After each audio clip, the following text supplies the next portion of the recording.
Bonjour à toutes, bonjour à tous, bienvenue dans ce Facebook Live proposé par la ville de Val-de-Reuil. Vous vous êtes sans doute posé beaucoup de questions pendant cette période si particulière de notre histoire, notamment pour vous, les habitants de Val-de-Reuil. Eh bien, nous allons essayer pendant cette émission de répondre à toutes vos questions. Et pour répondre à ces questions, Marc-Antoine Jamet, vous êtes le maire de Val-de-Reuil. Vous avez été élu le 15 mars dernier à 89,7% des suffrages exprimés. Et c'est un moment important, il faut communiquer auprès des habitants pendant ce confinement parce qu'on va bientôt en sortir. Un moment très important, et si nous étions en temps normal, j'aurais d'abord remercié les habitants. Remercier les habitants pour leur vote, le vote du 15 mars, qui a été un vote exceptionnel. Il a été pour 3 raisons. La première, c'est parce que nous avons ramené l'extrême droite à son niveau de 1997, avec aucun élu à l'agglomération. C'est un succès extraordinaire. La deuxième, c'est parce que je serai le maire le mieux élu de l'agglomération. Aucun n'aura eu à la fois plus de pourcentage ni plus de voix, plus qu'à Louviers, plus que dans toutes les communes. Et la troisième, c'est parce que la participation dans des temps difficiles a été exceptionnelle et plus élevée que ce qu'elle aurait dû être. Et justement, de ces temps exceptionnels, c'est ça qui justifie notre soirée, ce moment. Je voudrais d'abord dire aux Relivallois, à tous les Relivallois, que ce que je souhaite, ce que je veux, c'est qu'ils soient tous en bonne santé, que leurs familles soient en bonne santé, que ceux qu'ils aiment, que ceux qui travaillent avec eux soient en bonne santé, car c'est le plus important. Et puis la deuxième chose, leur dire que cette crise est dure, qu'elle n'est pas près de finir, mais que nous la passerons tous ensemble, que nous serons courageux ensemble, solidaires ensemble, actifs ensemble, et que la mairie est là, le maire est là, le conseil municipal est là pour les aider. Pendant cette émission, nous allons décliner les différentes parties de votre stratégie. Donc la première de cette stratégie, en 3 axes, c'était protéger les Relivallois pour empêcher tout risque de propagation du Covid-19, soutenir les Relivallois les plus touchés par la crise et enfin maintenir les services publics essentiels à la population. Dans cette émission, donc, nous allons décliner ces 3 axes avec Céline Jégu qui m'accompagne. Céline, vous êtes journaliste pour la ville de Val-de-Reuil et vous serez aussi la porte-parole, et un peu moi aussi, mais vous serez la porte-parole des Relivallois et des Relivalloises. Ils ont pu poser des questions par mail et ces questions, nous les poserons à la fin de l'émission et je crois que ça a eu beaucoup de succès, ces questions. Tout à fait. Bonjour Guillaume d'abord, bonjour Monsieur le maire. Bonjour, effectivement, vous avez été très nombreux depuis quelques jours à poser vos questions, à la fois sur les réseaux sociaux ou sur l'adresse mail que nous avons mis à votre disposition et nous vous en remercions. Et vous pouvez continuer à poser vos questions, elles sont relevées pendant tout ce live. Alors, inutile d'envoyer vos questions au mail qui a été donné auparavant. Maintenant, vous pouvez directement poser vos questions pendant ce direct dans le live et bien sûr, nous y répondrons dans quelques instants. Alors, j'ai parlé de cette stratégie en 3 axes. Depuis le 17 mars, la France est confinée.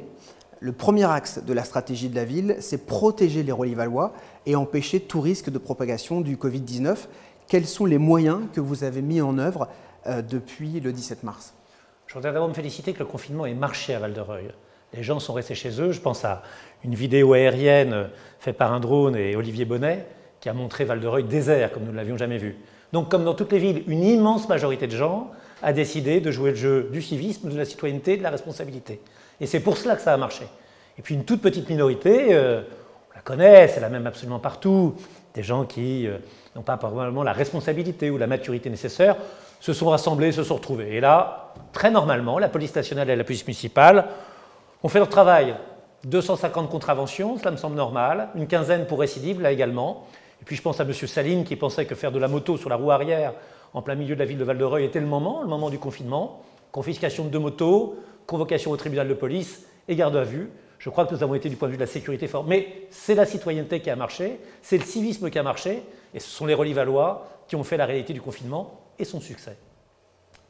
Donc, ce qui permet effectivement de répondre aux premières questions des habitants dont certains se plaignaient de regroupements de jeunes à certains endroits de la ville ou de rodéo à moto, mais je crois que vous avez effectivement répondu, vous venez de répondre à leurs questions. 15 000 habitants et des rues désertes, je l'ai encore vu cet après-midi, 15 000 habitants et des commerces en bon ordre, 15 000 habitants et une retenue, et puis en effet, au jardin sportif parfois, au coin de la dalle et qu'on connaît bien, devant un certain café que je pourrais évoquer, eh bien on a eu quelques problèmes, mais ces problèmes, je crois, on a pu les résoudre. Et puis, nous ferons une tournée sécurité ce soir avec Dominique Legault, l'adjoint à la sécurité.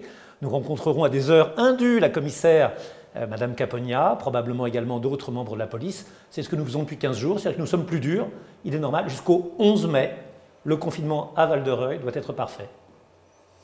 Et puis, outre ces mesures, vous avez décidé de prendre plusieurs mesures sur l'espace public, notamment la sécurisation et la désinfection de l'espace public. Alors on s'est interrogé sur ces mesures. Je crois qu'il faut donner des signes. Et nous en avons donné deux, et deux qui étaient assez forts. L'interdiction des bancs. Si on est dehors pour aller faire ses courses, si on est dehors pour aller voir un médecin, si on est dehors pour moins d'une heure, le moment de s'asseoir sur un banc, si on respecte la distanciation sociale, ce n'est pas le moment non plus d'être à 3 sur le même banc. On a interdit les bancs. Bien sûr, on pouvait s'asseoir, mais le but c'était de faire comprendre à chacun que les choses avaient changé. Et le deuxième moyen qu'on a fait, et celui-là il est important, il a permis de mettre les uniformes de la ville dans la rue, devant les commerces, c'est de désinfecter les rues. Alors on me dit des solutions chlorées. Non, pas de javel, pas de choses qui soient hostiles à l'environnement, mais un signe. Et puis j'ajoute, n'ajoutons pas l'épidémie à l'épidémie. Il y a des virus, il y a des bactéries, il y a des microbes. Désinfecter là où il y avait beaucoup de gens, ça m'a semblé une bonne chose. Fréquenter le médecin de famille, fréquenter l'hôpital, fréquenter la clinique, ce n'était pas le moment. Je pense que j'ai agi en conséquence, en conscience, et que j'ai eu raison. Vous avez également souhaité accompagner et contraindre les commerces ouverts au public à faire appliquer la distanciation sociale. Contrainte, je ne dirais pas ça, parce que les commerçants ont joué le jeu. Et je voudrais féliciter les commerçants de Val-de-Reuil, la présidente de l'association des commerçants, tous ceux qui étaient derrière elle, parce que c'est vrai que nous avons fait en sorte que les distances d'1 mètre, 1,50 m entre les clients soient respectées, que les commerces soient ouverts avec des balisages, avec des files d'attente. Nous avons installé un grand nombre de barrières Vauban, ces barrières métalliques, qui sont celles de la ville, en cohésion là aussi, pardon, pas en cohésion, mais en concertation, en dialogue avec les commerçants, de telle manière qu'on organise des files d'attente, de telle manière qu'on organise le nombre des clients qui pouvaient être dans un commerce, et de faire en sorte que les choses se passent bien. Limiter les clients, organiser les files d'attente, agir en concertation avec les 40 commerces relivallois qui étaient toujours ouverts, distribuer des masques barrières. Fadila Benamara, mon adjointe, Nabil Goul, qui est toujours sur les marchés et autour des commerces, l'ont fait, c'était important. Et puis, de temps en temps, prendre des décisions qui sont des décisions dures. Mais il le fallait. J'ai adressé une mise en demeure très sévère à l'épicerie Exo Europe, qu'on connaît, qui est sur la place des 4 saisons. Non, on ne vend pas de cigarettes à l'unité. Non, on ne vend pas de papier cigarettes quand on vend normalement des légumes et des boissons. Et puis, je fermerai, j'ai décidé de fermer la Rotonde, ce café tabac qui, malheureusement, est à l'origine de regroupements. Il fera donc l'objet d'une fermeture administrative qui sera effective, je l'espère, dès demain. Nos seniors, mais aussi les personnes vulnérables, doivent être davantage protégées encore. Quelles précautions avez-vous prises pour protéger plus particulièrement ces personnes qui sont considérées comme fragiles? L'ESPAGE, c'est le cœur de ma responsabilité. Je trouve qu'un maire doit protéger les plus faibles, et parfois les plus faibles, ce sont aussi les plus âgés. Ce sont nos parents, nos grands-parents, et il y en a beaucoup à l'ESPAGE. Et donc, de faire en sorte que dès le début de l'épidémie, dès le début du confinement, nous ayons des mesures très dures. Très dures, c'est la prise de température pour ceux qui rentrent, même si on rentre 5 fois et qu'on est un des usagers de l'ESPAGE et aussi un de ses salariés. Très dur, c'est malheureusement ce qui s'est fait partout, c'est-à-dire les interdictions d'accès, les impossibilités de visite. Très dur ou très efficace, ça a été la distribution rapide de masques à tous les soignants, tous les accompagnants de l'ESPAGE, de masques, de blouses, de charlottes, des mesures dures, la présence de gel hydroalcoolique partout là aussi, et puis aussi l'interdiction. Nous ne pouvions pas faire autrement, d'un certain nombre de parties communes, c'était important. Aider les plus âgés, aider les plus fragiles, c'était important. Et puis, il y a eu beaucoup d'autres mesures. Mais des mesures, je pourrais les citer, j'en ai quelques-unes qu'on m'a mises devant moi, là. 170 bénéficiaires de gens dont on a fait les courses et dont on a été chercher les médicaments, des horaires d'ouverture différenciés, ça me semblait normal pour les personnes à risque ou les personnes âgées. Et je veux remercier par exemple la direction d'Auchan qui a permis entre 8h et 9h au personnel soignant de venir. Donc, beaucoup de choses pour les personnes âgées. Et puis quelque chose qui m'a fait énormément plaisir. J'ai demandé à tous les membres du conseil municipal de téléphoner aux 1700 personnes qui sont référencées dans la ville comme étant un tout petit peu plus vieilles que moi, plus de 65 ans, celles qui vont au repas du 8 mai, que nous ne pourrons pas organiser, celles que l'on retrouve au colis de Noël, et de leur dire un mot gentil et de leur demander tout bêtement s'ils avaient besoin de quelque chose. Et nous le referons le 1er mai, parce que ce lien entre l'équipe municipale et les plus âgés, il est indispensable. Alors ça, ce sont les dispositions que vous aviez prises au début du confinement. Quelles sont les dispositions que vous voulez prendre à partir du 5 mai ? Je pense que le plus important, c'est la question que tout le monde se pose. Les masques, le gel. Et les masques, c'est simple. Nous avons décidé que le 9 et le 10 mai, nous distribuerions à tous les relivallois 2 masques, quel que soit leur âge. Les masques, nous en avons commandé et nous en avons reçu environ 50 000. 30 000 sont déjà arrivés, 20 000 arriveront. Ces masques, nous avons cherché à avoir une stratégie. Je vois tellement d'élus qui ont l'air inquiets devant la possibilité d'en acheter. Première stratégie, le circuit court. Un industriel, M. Portier, m'a proposé de fabriquer 15 000 marques, siglées Val-de-Reuil d'ailleurs, 15 000 masques, et nous les avons commandés. Ils seront là. Deuxième chose, nous avons pris une commande lointaine, parce que c'était celle d'un fournisseur que nous connaissions, un Chinois. Les masques arriveront là aussi avant le 9 mai. La troisième chose, je me suis prémuni. Il faut toujours avoir un backup quand on fait des commandes, et j'ai demandé à un fournisseur espagnol du groupe LVMH, celui pour lequel je travaille, et qui avait fait déjà un certain nombre de livraisons pour mon groupe et pour l'État, plusieurs millions de masques, eh bien, nous adresser une commande de 15 000 masques. Une commande de 15 000 masques. Et puis, je compte évidemment, parce que nous travaillons en bonne intelligence avec M. Lehongre, le président du département, que les masques du département arriveront. On me parle de 14 000, je les attends, je les souhaite. Et puis, nous avons pris également 2 précautions ultimes. La première, par une amie que je remercie, Fatimata Khan, qui est une remarquable entrepreneur, une femme d'origine sénégalaise, qui travaille sur les chantiers, qui fait tout ce qui est la propreté, l'assainissement, le suivi, l'encadrement. 5 000 masques arriveront du Vietnam. Et puis j'en ai commandé également à un fournisseur portugais que je connaissais, de telle manière que soit. Le gel, nous avons à peu près 1000 litres de gel hydroalcoolique, c'est important. Des distributeurs, 120 distributeurs qui seront installés dans tous les lieux publics, dans tous les services publics et dans toutes les écoles, de telle manière que et les usagers et les agents soient protégés. Et puis des visières, 2000 visières commandées, certaines à la taille d'enfants, d'autres à la taille d'adultes, de telle manière que dans les écoles, on puisse travailler, non pas avec un masque, ce qui est impossible, et le Premier ministre a dit qu'il ne le souhaitait pas, mais avec une protection. Protection pour les enfants, protection pour les enseignants.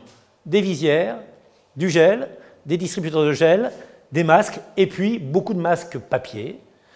Nous attendons un arrivage de 100 000 qui viendra de la Chine. Nous en avons un certain nombre, 25 000, qui sont dirigés très directement vers les agents qui sont au contact des usagers, de ceux qui viennent.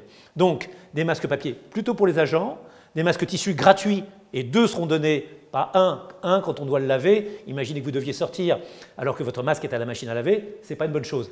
Techniquement fiable, gratuit, capable d'être lavé de nombreuses fois, et en 2 exemplaires, on ne donne pas un masque, ou alors à ce moment-là, on ne donne pas les moyens de sortir. Alors, je crois que la ville n'est pas seule dans cette mobilisation. On a vu un élan de solidarité se mettre en place au fil des semaines. Vous êtes aidé par des entreprises, plusieurs entreprises qui ont prêté main forte pour vous accompagner, pour vous fournir du matériel de protection. Vous pouvez nous en dire plus? J'ai écrit à toutes les entreprises dès le début de la pandémie en leur disant « Il faut aider Val-de-Reuil. Val-de-Reuil, c'est votre adresse. Val-de-Reuil, c'est votre service public. Val-de-Reuil, c'est votre ancrage. Dans le monde entier, on connaît Val-de-Reuil Sanofi. Dans le monde entier, on connaît Val-de-Reuil Fareva. Dans le monde entier, on connaît Orange Val-de-Reuil ou EDF Val-de-Reuil. Il est temps... » Ils le font également lorsque la crise n'est pas là, mais il est temps quand même de renvoyer l'ascenseur. Et j'ai eu des réponses extraordinaires. Plastibel, 300 blouses, 1800 paires de gants. Ovofarm, 12 litres de gel. Carlo Herba, 2000 masques chirurgicaux. Maison Berger, 50 litres de gel hydroalcoolique. Schneider Electric, que je remercie, l'entreprise de Val-de-Reuil. Elle est à la limite du Vaudreuil. C'est une entreprise de Val-de-Reuil. Et je connais bien Tricoire, M. Tricoire, son président avec lequel je suis souvent en Chine. Il nous aide 10 000 masques chirurgicaux. Un garage de Val-de-Reuil. Relauto, 3 boîtes de gants, 30 litres de gel, des masques, une commande qu'ils ont fait eux-mêmes. Le CFA de Val-de-Reuil, c'est aussi une entreprise, c'est le futur de l'entreprise. Ce sont nos enfants, 100 kits visiteurs blues, des Charlotte, 1300 paires de gants. Val-de-Farm, Fareva. Je serai demain avec Bernard Fraisse et Hervé Morin à Fareva. Fareva que j'ai aidé à faire venir. C'était Pfizer, il fallait trouver un remplaçant. J'ai apprécié Bernard Fraisse. Eh bien, Bernard Fraisse ne nous oublie pas. 190 blouses, 300 manchettes, 100 cagoules, 1300 paires de gants, 170 litres de gel hydroalcoolique. Varenne Gastronomie, M. Ortiz, qui a du mal en ce moment, me dit-il. Eh bien, il a donné 3000 masques chirurgicaux. Le centre de formation F4S, à quelques mètres de la mairie. 5 litres de gel hydroalcoolique, chacun fait comme il peut. IDFN, 2000 masques chirurgicaux. Etilabel, un distributeur de gel hydroalcoolique, 20 litres de gel hydroalcoolique. Janssen, grande entreprise de Val-de-Reuil, 180 litres de gel hydroalcoolique. Et puis Capoine, cette fameuse entrepreneuse que j'aime beaucoup, qui est normande, qui est d'ici, d'origine sénégalaise, une sénégalaise de Normandie. Sangor l'était également. 2300 masques chirurgicaux et 21 litres de gel. C'est une mobilisation. Un regret, si vous me permettez. Il y a quelques grands noms qui ne sont pas là. Il y a quelques grandes entreprises relivalloises que l'on connaît bien. Et parfois, malheureusement, parmi les plus grandes, qui n'ont pas donné. Et je profite de ce Facebook Live pour dire à leurs dirigeants, c'est anormal. Quand il faut un permis de construire, nous sommes là. Quand il faut de la sécurité, nous sommes là. Quand il faut une aide, nous sommes là. Quand il faut un accompagnement, nous sommes là. Et ces grands noms, je ne les vois pas encore. J'attends que quelques heures passent pour qu'ils nous rejoignent. C'est un appel à la solidarité. Ils sont riches, ils sont puissants, ils sont forts, ils ont une adresse postale. C'est la nôtre, il faut qu'ils donnent. Je souhaite vraiment que ces noms que par différence vous n'entendez pas, eh bien les choses soient corrigées. Vous avez donné une information importante il y a quelques poignées de secondes. La distribution de 2 masques barrières à chaque habitant de Val-de-Reuil. Vous nous avez précisé que 30 000 masques étaient déjà arrivés, que 20 000 allaient arriver également, que vous aviez pu donc vous fournir ces masques. Comment vont-ils être distribués, ces masques, aux habitants de Val-de-Reuil? Ils vont être distribués, mais je voudrais rendre hommage.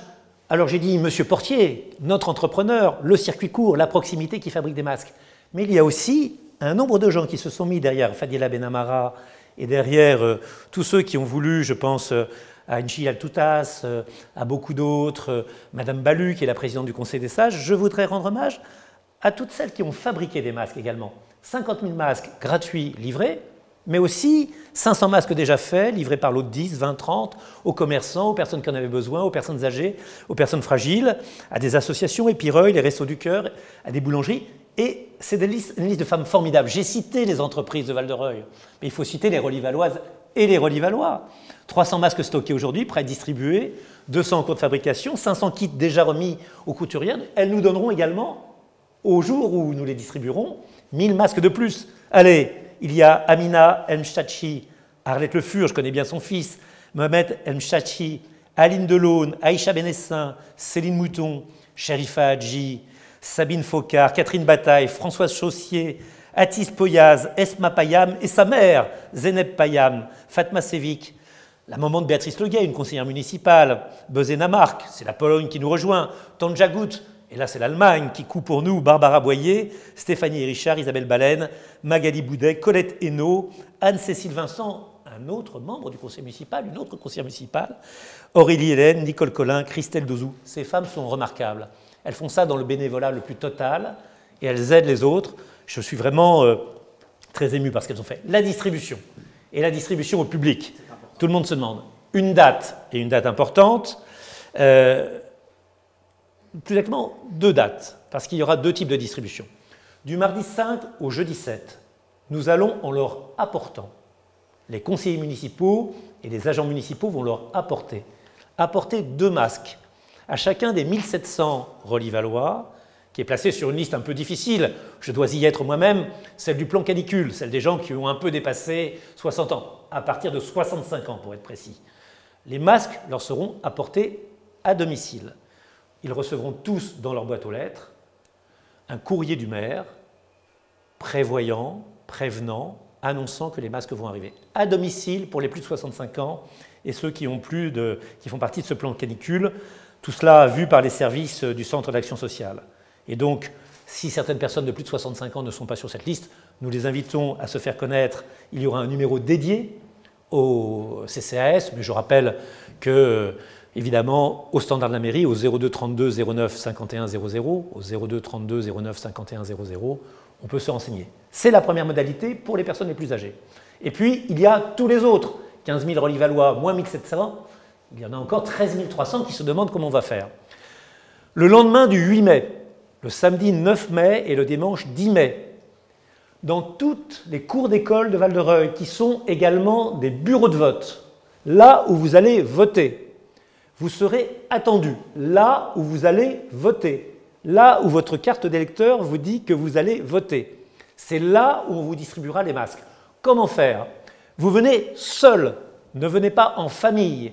La première journée, c'est la journée des A à J, comme moi, jamais. A à J, je viendrai le 9 mai. Et le 10 mai, c'est ceux qui sont de J à Z, qui viennent le 10 mai, pour séparer. Il y aura plusieurs guichets, de telle manière qu'il n'y ait pas de file d'attente, pas d'attroupement. Mais le 9 mai, si vous êtes de A à J, et le 10 mai, si vous êtes de J à Z, venez avec 2 types de documents. Le premier, c'est une preuve que vous habitez Val-de-Reuil. Votre carte d'électeur, une carte d'identité, une quittance de loyer, un titre de propriété. J'habite Val-de-Reuil. Et le deuxième document très important, le livret de famille, soit le livret de famille d'ailleurs, soit une attestation de la CAF. Vous avez un enfant, 2 enfants, 3 enfants, 4 enfants, vous aurez le nombre de masques qui correspond. Un homme, une femme, un homme, 2 parents ont 2 enfants. Le monsieur ou la dame viennent avec un titre de propriété, un titre de location, une preuve qu'ils habitent Val-de-Reuil, le livret de famille ou un relevé de la CAF. S'ils ont 2 enfants, ils repartiront avec 8 masques. C'est cela qui est important, ces modalités de distribution, vraiment appuyées sur les bureaux de vote de la ville, le 9 et le 10 mai, et de telle manière qu'il n'y ait pas de problème. Une fois encore, venez seul, venez seul. Comment on fait si on ne peut pas venir le 9 et 10 mai? Alors, si on ne peut pas venir le 9 et le 10 mai, on se signale aux mairies, on se signale sur le Facebook de la mairie, sur le Twitter de la mairie. Mon compte mail, tout le monde le connaît, maire@valdereuilenattaché.fr. Et puis, si on a un doute, si on n'a pas les bons papiers, il y aura dans chacune des cours d'école, dans chacun de ces bureaux de vote transformés en bureaux de distribution de masques, une liste complémentaire. Et à ce moment-là, nous nous arrangerons que personne ne s'inquiète. Tout le monde n'a pas une carte électorale. Mais venez quand même, et à ce moment-là, on vous renseignera. Donc nous avons bien entendu que tous les Relis-Vallois disposeront de 2 masques fournis par la ville, gratuitement. Et alors une fois que tous les Relis-Vallois seront équipés de leurs masques, il faudra aussi veiller à ce que chacun continue à intégrer les gestes barrières. Alors est-ce que la ville a prévu des dispositifs pour les inciter à poursuivre ce qui leur est demandé depuis plusieurs semaines maintenant ? D'abord, nous faisons une grande campagne d'affichage pour rappeler ces gestes barrières. Se laver les mains régulièrement, au moins une fois par heure, se tenir à la distance sociale ou à la distance physique, comme le dit le Premier ministre, d'1 mètre, 1,50 m, de porter le masque. Moi, je souhaite qu'on le porte dans l'espace public, qu'on le porte dans la rue, qu'on le porte au marché, qu'on le porte chez Auchan, qu'on le porte chez les commerçants, qu'on le porte bien évidemment quand on vient dans les services publics, et on ne rentrera pas dans les services publics si on n'a pas de masque. C'est l'obligation. On devra en avoir un. Donc, le masque porté partout et par tous, pas chez soi. Je rappelle que le masque porté par tous, c'est la protection de chacun. Si une seule personne dans une collectivité ou dans un lieu ne porte pas le masque, elle met en danger les autres. Le portez tous. Deuxième chose, à l'entrée de chaque service public, il y aura une borne avec du gel hydroalcoolique dont on pourra servir. Certaines sont avec le pied, pour éviter même qu'on touche avec la main la colonne.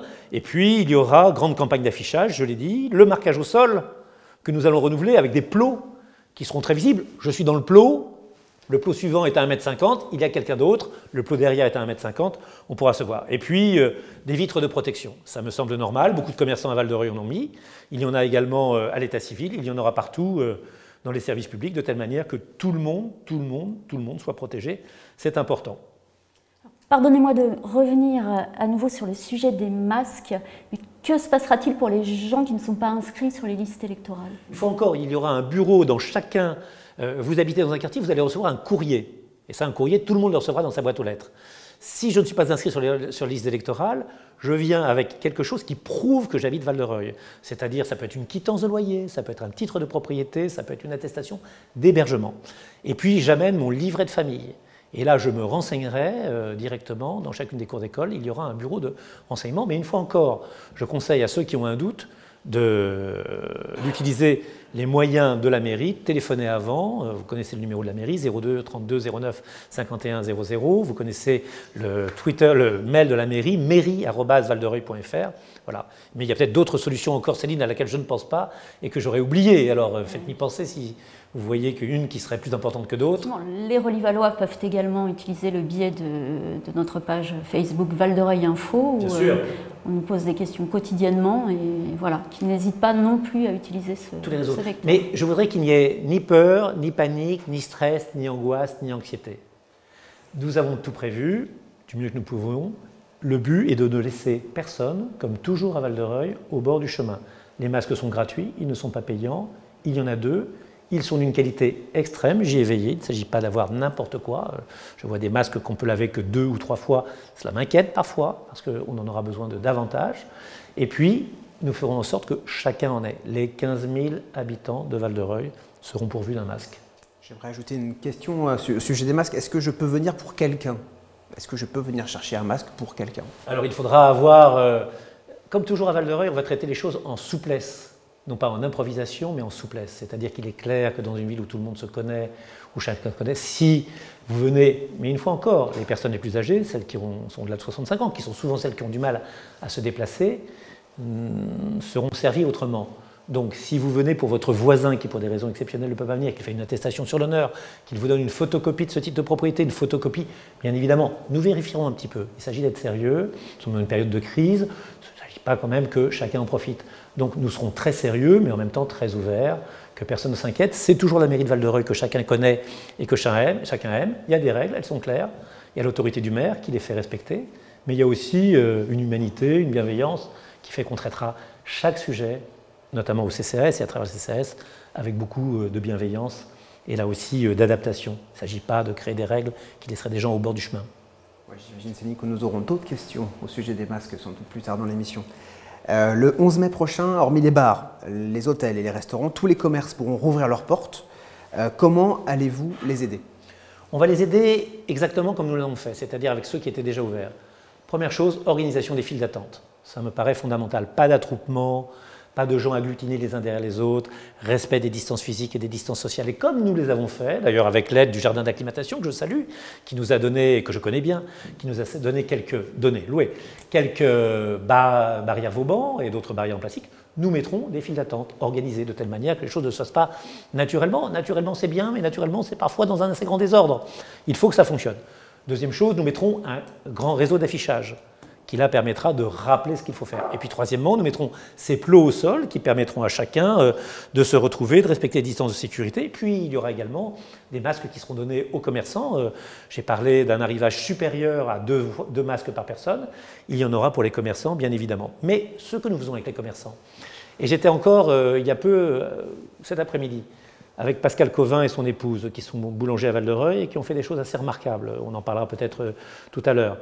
Je crois que c'est le dialogue qui est important. C'est-à-dire de rentrer chez Auchan, de voir le directeur, de rentrer chez Leader Price, de voir le directeur, d'aller voir chacune de nos boulangeries, de visiter nos commerces et d'avoir quelque chose de partagé avec les commerçants, qui le comprennent. J'étais avec M. Lefebvre, qui est le président des buralistes, maintenant pratiquement de la France entière. Eh bien, on passe notre temps à échanger des recettes. Il me dit ce qui marche bien, je lui dis ce que j'ai entendu. Je crois qu'il le prend un peu par gentillesse de ce que je lui dis, ça lui arrive de temps en temps. Je le prends aussi par nécessité, car c'est un homme de grand conseil, ce qu'il me dit, et du coup les choses s'améliorent. Et c'est ça, pour ne rien vous cacher, par exemple le dispositif de plexiglas qui va protéger un certain nombre de services de la mairie est un peu inspiré du service que M. Lefebvre, au Relais-Valois, tabac bien connu, a mis en place, parce que j'ai trouvé intelligent et bien fait. Je ne vois pas pourquoi ça changerait. Le dialogue permanent, la confiance permanente, je crois que cette crise, c'est un de ses rares bons effets, a resserré la proximité qui peut exister entre les commerçants et la mairie. Deuxième axe de la stratégie de la ville de Val-de-Reuil, soutenir les Relais-Valois les plus durement frappés par la crise. Quels sont les moyens mis en œuvre depuis le 15 mars pour eux? Toujours les résidents de l'Espage, c'est ma préoccupation. Si le Covid rentrait dans l'Espage, ce serait évidemment quelque chose de très grave. Et de ce point de vue-là, je peux dire qu'aucun cas de Covid n'est passé par l'Espage. De manière générale, la ville a été assez épargnée. Elle a connu des cas, mais pas de cas groupés. Elle n'a pas connu de décès à ma connaissance. Et par ailleurs, on voit que, je le vois par les statistiques sur les agents de la commune, 400 agents de la commune, une dizaine qui étaient infectés ou suspectés d'être infectés puisqu'on ne pouvait pas être testés. Aujourd'hui, il n'y en a pratiquement plus ou il n'y en a plus. Et on voit bien que l'épidémie a refoulé par le confinement, par le sérieux des Relais-Valois. Et qu'elle reviendrait si ce confinement et ce sérieux étaient mis à l'épreuve, soit le 11 mai, soit pire, le 2 juin. Puisqu'il ne faut pas oublier qu'il y a la deuxième vague. Très peu de gens ont été infectés, mais ceux qui le sont peuvent être contaminants. Et ceux qui le sont dans une population qui est largement sans immunité. C'est pour ça qu'il faut faire attention. Donc, les aînés, et je crois que nous avons cherché à adoucir un peu leur malheur, qui était celui d'être enfermé, bien évidemment, comme nous l'avons tous été, mais c'est plus dur pour une personne âgée, ses enfants, ses petits-enfants, ses visites. C'est important. Je dois dire que la boulangerie Covin, une fois encore, nous a soutenus. Des baguettes, des pâtisseries. Le fleuriste Alexandre Olivier a distribué des fleurs. Il y a des brins de muguet qui sont programmés, je ne devrais pas le dire, pour le 1er mai. Puis les brigades politiques, Jérôme Revel, l'éphéméride, la factory, et bientôt des concerts également sous leurs fenêtres. Et puis il y a également ceux qui sont âgés, plus âgés, qui ne sont pas à l'Espage. Nous avions décidé que tous les conseils municipaux se répartiraient des appels. Ils l'ont fait, ils le referont pour le week-end du 1er mai. Je crois que ça a été très apprécié de pouvoir dire j'ai besoin de courses, j'ai besoin de médicaments, j'ai besoin d'être transporté, il me manque cela, c'était important. Une cellule psychologique, bien évidemment, une astreinte au CCAS, les services sociaux ne doivent pas s'arrêter. Et puis, là aussi, pour lutter contre la précarité, la plateforme téléphonique du CCAS, elle a fonctionné. 200 familles relivalloises ont téléphoné au CCAS pour demander un renseignement sur une aide, sur un support, sur un soutien. Et puis, quelque chose d'important, et j'y tenais, une action en direction des bailleurs sociaux. Il ne doit pas y avoir, à Val-de-Reuil, une crise sociale et économique en plus de la crise sanitaire. J'ai donc écrit à tous les bailleurs sociaux, en premier lieu évidemment à l'Immobilière Bassène, la filiale du groupe 3F, à la Siloge, à Eurhabitat, pour leur dire « Attention, tout le monde ne pourra pas payer. Et n'expulsez pas les gens. Ne commandez pas, n'oppressez pas, n'obligez pas. Parlez-en avant, parlez-en au CCAS, on verra les choses ensemble. » Parce qu'il ne faut pas que dans cette ville, qui est parfois une ville considérée comme difficile, mais que je considère moi comme défavorisée par la fortune, par la richesse, par l'argent, malheureusement, eh bien, il ne faut pas qu'on ajoute cette crise du logement à une crise de la maladie. Je leur ai demandé, je crois qu'ils m'ont entendu. J'ai eu des réponses plutôt positives, en tout cas de la Siloge et de l'Immobilière Bassène. Je crois également que pour rompre l'isolement, pour rendre les journées moins longues pour les Relivallois confinés, vous avez mis également en place des programmes vidéo quotidiens à destination de tous sur les réseaux. Alors, moi je suis heureux que ce que nous ne pouvions pas faire en temps normal, nous l'ayons fait en temps de crise. Des programmes, chaque matin, et Céline, vous connaissez parce que vous êtes à l'origine en partie de cela, avec Thomas Toutain, avec les services culturels de la mairie, une proposition de recettes culinaires, de divertissement, de culture, de bricolage, de vie. Chaque matin, chaque soir, la veille, on avait le programme de ce qu'il fallait, de ce qu'on pouvait voir, et c'était important. 105 vidéos diffusées, 21 journées de programmation, ce n'est pas rien. Une fois encore, l'Arsenal, Beau Geste, Véronique Noël, une des restauratrices de Val-de-Reuil, le service petite enfance, la médiathèque, le service des sports, la factory, le cinéma, tous s'y sont mis, et c'était un moyen peut-être d'oublier nos angoisses, nos inquiétudes. L'occupation évite la préoccupation. Et puis, nous avons informé régulièrement les habitants. Ce compte Facebook, me dit-on, a 7800 abonnés. Il en a gagné 300 dans la période. Je sais qu'il y a un compte Twitter de la ville qui est fort. Les Relivallois ont plébiscité leurs réseaux sociaux. Je les trouve de qualité. Je les trouve sans agressivité. Je les trouve informatifs. Je les trouve plaisants. Je les trouve drôles. Je les trouve ouverts. Et nos réseaux sociaux souvent retweetent avec facilité des choses qui amènent un sourire. Davantage qu'une colère, c'est important. 65 publications sur la crise, 2 par jour, pratiquement en un mois. Et puis 2000 interactions. Les Relivallois répondent, ils aiment leurs réseaux sociaux, ils se sentent écoutés, ils participent, du retweet, du commentaire, du partage, de la réaction. Tout ça, c'était important. Nous n'avons pas brisé le lien numérique qui nous unit à la population. C'était important et j'y tenais. Moi-même, j'ai un compte Twitter, il m'arrive d'en abuser, mais il m'arrive aussi de l'utiliser à bon escient. Je rappelle juste que le programme vidéo quotidien se poursuit jusqu'à la fin du confinement. Donc n'hésitez pas. Nous avons appris à vivre différemment depuis quelques semaines, notamment avec les outils numériques dont on vient de parler à l'instant. Comment avez-vous aidé les Relivallois les moins connectés d'entre nous? Dans notre ville, tout le monde n'a pas un ordinateur. Tout le monde n'a pas une liaison Internet facile. Le département est en train, c'est un peu d'ailleurs ces paradoxes de la crise, d'installer définitivement la fibre. Mais j'aurais mieux aimé qu'elle soit installée avant. Ça aurait été plus utile, plus efficace, nécessaire vraiment. Mais il est en train de le faire, c'est tant mieux. Il n'empêche que tout le monde n'a pas d'ordinateur et pas d'accès aux moyens numériques. On a donc, avec des commerçants, je pense notamment à M. Lefebvre au tabac, imprimé un grand nombre d'attestations qu'on trouvait à la mairie, devant le CTM, le centre technique municipal, les ateliers de Val-de-Reuil, devant le CCAS, que l'on pouvait prendre. Et donc ceux qui ne pouvaient pas imprimer d'attestation en ont trouvé ainsi dans différents points de la ville. Et puis, la chose la plus importante pour la fracture numérique, ou contre la fracture numérique, ce sont les enfants. Dans une famille, parfois, il n'y a pas d'ordinateur. L'ordinateur, c'est celui sur lequel le père et la mère travaillent, en télétravail, il n'est pas tout à fait ouvert aux enfants pour suivre les cours. Et on a fait en sorte qu'il y ait une continuité pédagogique. Nous avons donné 40 iPads à la disposition de 56 enfants, il y avait parfois des fratries, pour suivre les cours que les remarquables enseignants de Val-de-Reuil, qui ont fait un travail qu'il faut saluer, parce que quand l'inspecteur de circonscription, M. Le Chanoni, me dit « Dans 3 jours, M. Jamet, vous saurez exactement le nombre d'enfants qui viendront à l'école à Val-de-Reuil à la réouverture le 11 mai, c'est parce que les enseignants, les directeurs, on se contacte. Il me dit également que je suis le seul maire de sa circonscription à avoir pris contact avec lui, et ça peut m'inquiéter. 40 iPads mis à disposition, 10 autres tablettes numériques données à destination de familles, de collégiens qui sont suivis dans le cadre du plan de réussite éducative. Et puis un dispositif appelé pochette de travail, des kits de travail que nous avons su distribuer, qui ont été faits par les enseignants et qui ont été récupérés à l'entrée de l'école sur un créneau spécifique et qui a été organisé. Et puis nous l'avons fait également, des envois postaux de cours. Vous savez, je suis le président du CNED, donc l'enseignement à distance, c'est pour moi quelque chose d'important. Ces documents sont photocopiés, mis sous pli, postés par la ville, et ils ont été reçus, envoyés par les enseignants, mais envoyés par la ville, à plus de 80 familles. C'est important. Je crois que c'était bien pour les enfants de Jean Moulin, du Puy-Volais, des Cerfs-Volants, de Louise Michel, des Dominos de Coluche. Plus de 100 envois ont été réalisés en 15 jours. Je m'inquiète néanmoins que dans certaines écoles, le décrochage, l'éloignement des parents ait pu causer quelques problèmes à la continuité pédagogique. Et puis dans le cadre du PRE, le fameux PRE, le plan de réussite éducative, le CCAS a pris contact avec 210 familles. 210 familles, c'est beaucoup plus d'enfants évidemment, collégiens parfois en décrochage, que l'on connaissait, situation préoccupante, élèves dont on se demandait s'ils n'étaient pas un peu dans la nature. Et je crois qu'on a réussi à maintenir, et pour ce qui était obligatoire, l'attestation de sortie, et pour ce qui était nécessaire, la continuité pédagogique, un lien qui a pu éviter la fracture numérique.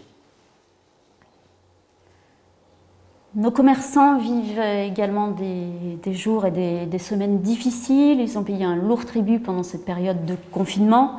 Certains ont pu rester ouverts avec des mesures barrières très strictes. D'autres ont baissé le rideau pendant plusieurs semaines avec, on l'imagine, de grosses conséquences. Quel rôle peut jouer la ville auprès de nos commerçants? La ville n'est pas le propriétaire des murs des commerçants, mais la ville, elle a un rôle d'incitation. Et au-delà de l'affichage, j'en ai parlé, les 40 commerces ouverts à Val-de-Reuil ont connu, je crois, une organisation bonne pour leurs clients et pour leurs employés, c'est important. Au-delà des gestes barrières qui étaient rappelés, je pense que j'ai fait quelque chose qui était important. J'ai écrit à tous les propriétaires, sans exception, des commerçants de Val-de-Reuil, en leur demandant de considérer que pour le deuxième trimestre, les mois de mars, avril, mai, il fallait avoir une attitude la plus libérale possible. Certains m'ont dit qu'ils allaient lisser, je leur ai dit que ça ne suffisait pas. Je pense qu'il faut suspendre les loyers au moins du 15 mars à la fin du confinement. C'est-à-dire qu'on ne peut pas ne pas aider ces commerçants. J'étais chez les commerçants, je l'ai dit tout à l'heure, certains me parlent d'une diminution de chiffre d'affaires de 50%, de 30%. C'est colossal. Et d'un autre côté, ils n'ont pas licencié. Et puis ils ont continué à jouer sur le service. La solidarité, ça doit être aussi la solidarité des propriétaires. C'est quoi un loyer? C'est une attractivité commerciale. C'est en fonction du nombre de gens que vous allez pouvoir faire venir dans un lieu qui est connu, qui est vu. C'est ça les murs. C'est un endroit où on a envie d'aller. D'accord. Mais justement, si plus personne n'y va, il n'y a plus d'attractivité commerciale. Et si le loyer est fondé sur l'attractivité commerciale, il n'a plus lieu d'être au même niveau que quand les choses vont bien. Donc j'espère, j'ai écrit à tous les propriétaires, j'espère qu'ils feront un geste. J'ai moi-même demandé à la CASE de le faire pour l'hôtel des Quatre Soleils, où il y a nos professions libérales. J'en suis le premier responsable, c'est moi qui verrai les dossiers. Il est clair que ceux qui n'ont pas pu travailler, il faut qu'ils restent ici, il faut qu'on les aide, il faut qu'on les accompagne. Il n'y aura donc pas de loyer payé. Et j'incite vraiment tous les propriétaires, j'ai incité tout à l'heure tous les bailleurs sociaux, tous les propriétaires à avoir une vision très gentille, très aimable, très proche de leurs locataires qui sont les commerçants. Le commerce reprenait à Val-de-Reuil. Il ne faudrait pas que cette crise nous ramène en arrière. Je n'y tiens pas et leur rôle est très important. C'est un appel aux propriétaires. Il y a eu un appel aux entreprises, il y a eu un appel aux bailleurs, et maintenant un appel aux propriétaires. D'ici que nous ayons fini ce Facebook Live, il y aura peut-être encore quelques autres appels. Et les associations, certaines ont des salariés, l'interruption de leurs activités a été un coup dur avec des conséquences sur leurs finances. Est-ce que vous avez pris des dispositions pour elles? J'ai écrit très tôt aux propriétaires, très tôt aux bailleurs et très tôt aux associations, avec une demande. Pas facile. Vous n'avez plus aucune activité et vous avez des salariés. On est dans un cas classique de chômage technique. Vous ne pouvez plus les faire travailler. Vous les payez, mais ils ne travaillent plus parce qu'ils ne peuvent plus. C'est du chômage technique. Mettez-les au chômage technique. Les dispositions du gouvernement s'offrent à vous. Et ils l'ont fait, ce qui n'est pas facile. Un président d'association sportive, il connaît bien son entraîneur, il connaît bien son accompagnateur, il connaît bien son encadrant. Pas de gaieté de cœur qu'il lui a dit ça. Mais ils l'ont fait et je les en remercie. Les associations culturelles l'ont fait également et c'est important. Moi, je m'engage en retour à ce que les associations soient subventionnées à hauteur de ce qu'elles espéraient dans la partie fonctionnement. Et nous avons versé de nous-mêmes 30% du fonctionnement pour qu'aucune n'ait d'ennui de trésorerie. Et par ailleurs, si des compétitions sont reportées, il est clair que le financement qui était attaché à cette compétition en 2020, il sera attaché en 2021. Mais pour autant, il est normal également que des associations qui n'ont plus aucune activité ne demandent pas la même subvention. Je les accompagnerai, je les soutiendrai, nous les financerons dans la confiance et le respect. J'ai d'ailleurs eu des échanges, la lutte, l'athlétisme, le foot, beaucoup d'échanges intéressants avec les présidents sur l'après, comment redémarrer. Marc-Antoine Jammet, vous venez d'évoquer les moyens mis en œuvre depuis le 17 mars pour soutenir les Rolivalois les plus durement touchés. Quelle est votre stratégie à partir du 4 mai? Il y a 2 mesures importantes que nous allons prendre et qui sont essentielles. J'aimerais m'y attarder un moment. La première, je sais très bien que dans les cantines, parfois, pour des familles qui ont des difficultés, le fait qu'on puisse faire déjeuner les enfants dans un cadre extérieur et qu'on profite des cautions que la municipalité de Val-d'Oreuil a établies pour que ceux qui ont le moins payent le moins et ceux qui peuvent faire un effort de solidarité payent un peu mieux. Le tout d'ailleurs, autant le dire, régulé par un apport de la commune. Eh bien, ces familles-là, c'est celles qui ont éprouvé le plus de difficultés. Et donc, je souhaite que pour 4 mois, nous puissions mettre à disposition de chacune de ces familles, pour chaque enfant, 2 enfants, 2 bons, 3 enfants, 3 bons, un bon de 50 € qui, pour des denrées alimentaires, sera négociable, sera dépensable, sera consommable dans la grande surface de la ville qui est Auchan. Première chose, pour chaque enfant qui fait partie des 4 premières tranches de quotient, c'est-à-dire celles qui sont le plus en difficulté, ce qui veut dire un revenu inférieur pour le foyer à 2 000 €, un revenu inférieur à 2 000 €, les 4 premières tranches du quotient, que l'on puisse donner pour chaque mois, sur 4 mois, un bon de 50 € par enfant. Soyons très clairs pour être très simple, 4 enfants égale un bon de 200 €, 4 mois égale 800 €, à la condition qu'on fasse partie des 4 premières tranches du quotient et qu'on soit à la cantine et qu'on ait un revenu inférieur à 2 000 €. Bien évidemment, autour du CCAS, nous ferons cela, mais c'est important d'apporter cette aide aux familles. Deuxième aide qui me paraît importante également, on a parlé des commerçants qui n'avaient plus de chiffre d'affaires, ou ceux qui en avaient beaucoup moins. Sur ce critère du chiffre d'affaires et de la fermeture, ce sera simple hélas à constater, le critère du chiffre d'affaires, il faudra le voir de manière un petit peu spéciale, eh bien, nous proposerons une aide de 500 à 1 500 € pour les commerçants et pour les aider, bien évidemment, cette aide sera affectée essentiellement aux commerçants indépendants. C'est une aide qui est complémentaire de celles qui sont déjà versées par les différentes collectivités, par l'État notamment? C'est une aide de la commune. La commune se bat bien évidemment avec la région, le département et l'agglomération pour que le FISAC, pour qu'un certain nombre d'aides convergent vers Val-d'Oreuil. Je crois que nous avons là en effet des élus qui sont tout à fait combatifs. Mais ça, c'est une aide en plus. C'est la situation à Val-d'Oreuil. C'est la solidarité de la mairie, de la ville, de la municipalité de Val-d'Oreuil, de la population de Val-d'Oreuil avec ses commerçants. 500 € à 1 500 € en fonction de la fermeture, ça ce sera assez simple à constater, ou de la baisse de chiffre d'affaires. Une aide aux familles le plus en difficulté qui ont des enfants et qui ne peuvent plus bénéficier de la cantine, important, 50 €, un bon par enfant pendant 4 mois. Une autre aide de 500 à 1 500 € par commerçant, s'ils ont fermé ou s'ils ont connu pour leur chiffre d'affaires une baisse considérable. Comment on obtient ces 2 aides? Si je suis une famille, comment on obtient l'aide? Et si je suis commerçant, comment j'obtiens cette aide? C'est automatique? Le CCAS, là aussi, sera... Le Centre communal d'action sociale sera la plateforme tournante, le service scolaire que l'on connaît, la régie des recettes, la mairie. Une fois encore, interrogez la mairie par mail, interrogez la mairie par Facebook, interrogez la mairie par téléphone et vous l'aurez. Et nous chercherons à contacter, nous avons les numéros de téléphone et nous avons les adresses de mail, nous chercherons à les contacter. Si vous n'avez pas été contacté, si vous faites partie de ceux qui ont un revenu inférieur à 2 000 € et des enfants qui vont à la cantine, signalez-vous. Mais nous avons ce fichier, qui est le fichier des quotients familiaux. Et quant aux commerçants, nous passerons bien évidemment par la présidence de l'association des commerçants, qui une fois encore est très coopérative et très utile. C'est une présidence qui est une présidence active, utile, proche, agissante. Je ne vais pas faire la campagne électorale de la présidente de l'association des commerçants, mais je dois dire qu'ils ont tous été formidables. Et enfin, 3e axe de votre stratégie, depuis le début du confinement, l'accueil du public a été interrompu dans les services municipaux. Comment avez-vous fait pour maintenir les services publics essentiels à la population? D'abord, le standard n'a jamais été fermé de la mairie. Il y a toujours eu à la fois un standard et quelqu'un derrière. Quelqu'un derrière, ça veut dire que nous avons reçu 245 appels pendant cette période, nous disant « j'ai un besoin urgent, il faut que vous répondiez à une question ». Et je regardais les chiffres qu'on me l'a donné, 242 demandes ont été traitées. Sur 245, peut-être que les 3 dernières sont celles qu'on a reçues hier et avant-hier. Et 234 ont été satisfaisantes en sachant qu'on ne répond pas oui, même en période de crise, à tous ceux qui nous téléphonent. Parfois, un problème d'urbanisme ne trouve pas de solution parce que faire un mur de 8 mètres devant chez son voisin, ce n'est pas possible. Ou laisser des encombrants en permanence dehors, ce n'est pas possible. Donc, 234 réponses satisfaisantes de la part des usagers. Sur 245, c'est important. Le maintien du service de l'état civil. On a connu un événement tragique, un jeune homme, un homme jeune, trentaine d'années, un accident dans la forêt de Bord, malheureusement un accident de quad. Beaucoup d'émotions car il était très aimé. L'état civil a réussi à faire en sorte que, par un dialogue, nous puissions faire en sorte qu'une cérémonie limitée à 20 personnes soit en même temps une cérémonie digne et qui corresponde aux souhaits de la famille. Donc l'état civil dans un accompagnement.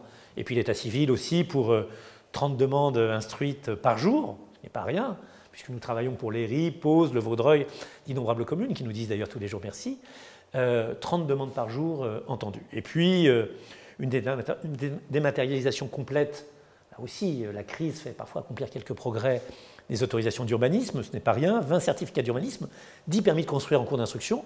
Je remarque d'ailleurs que la crise à Val-de-Reuil est une crise qui ne s'accompagne pas, ou pas encore, ou qui ne s'accompagne pas, je l'espère, définitivement, d'un recul économique.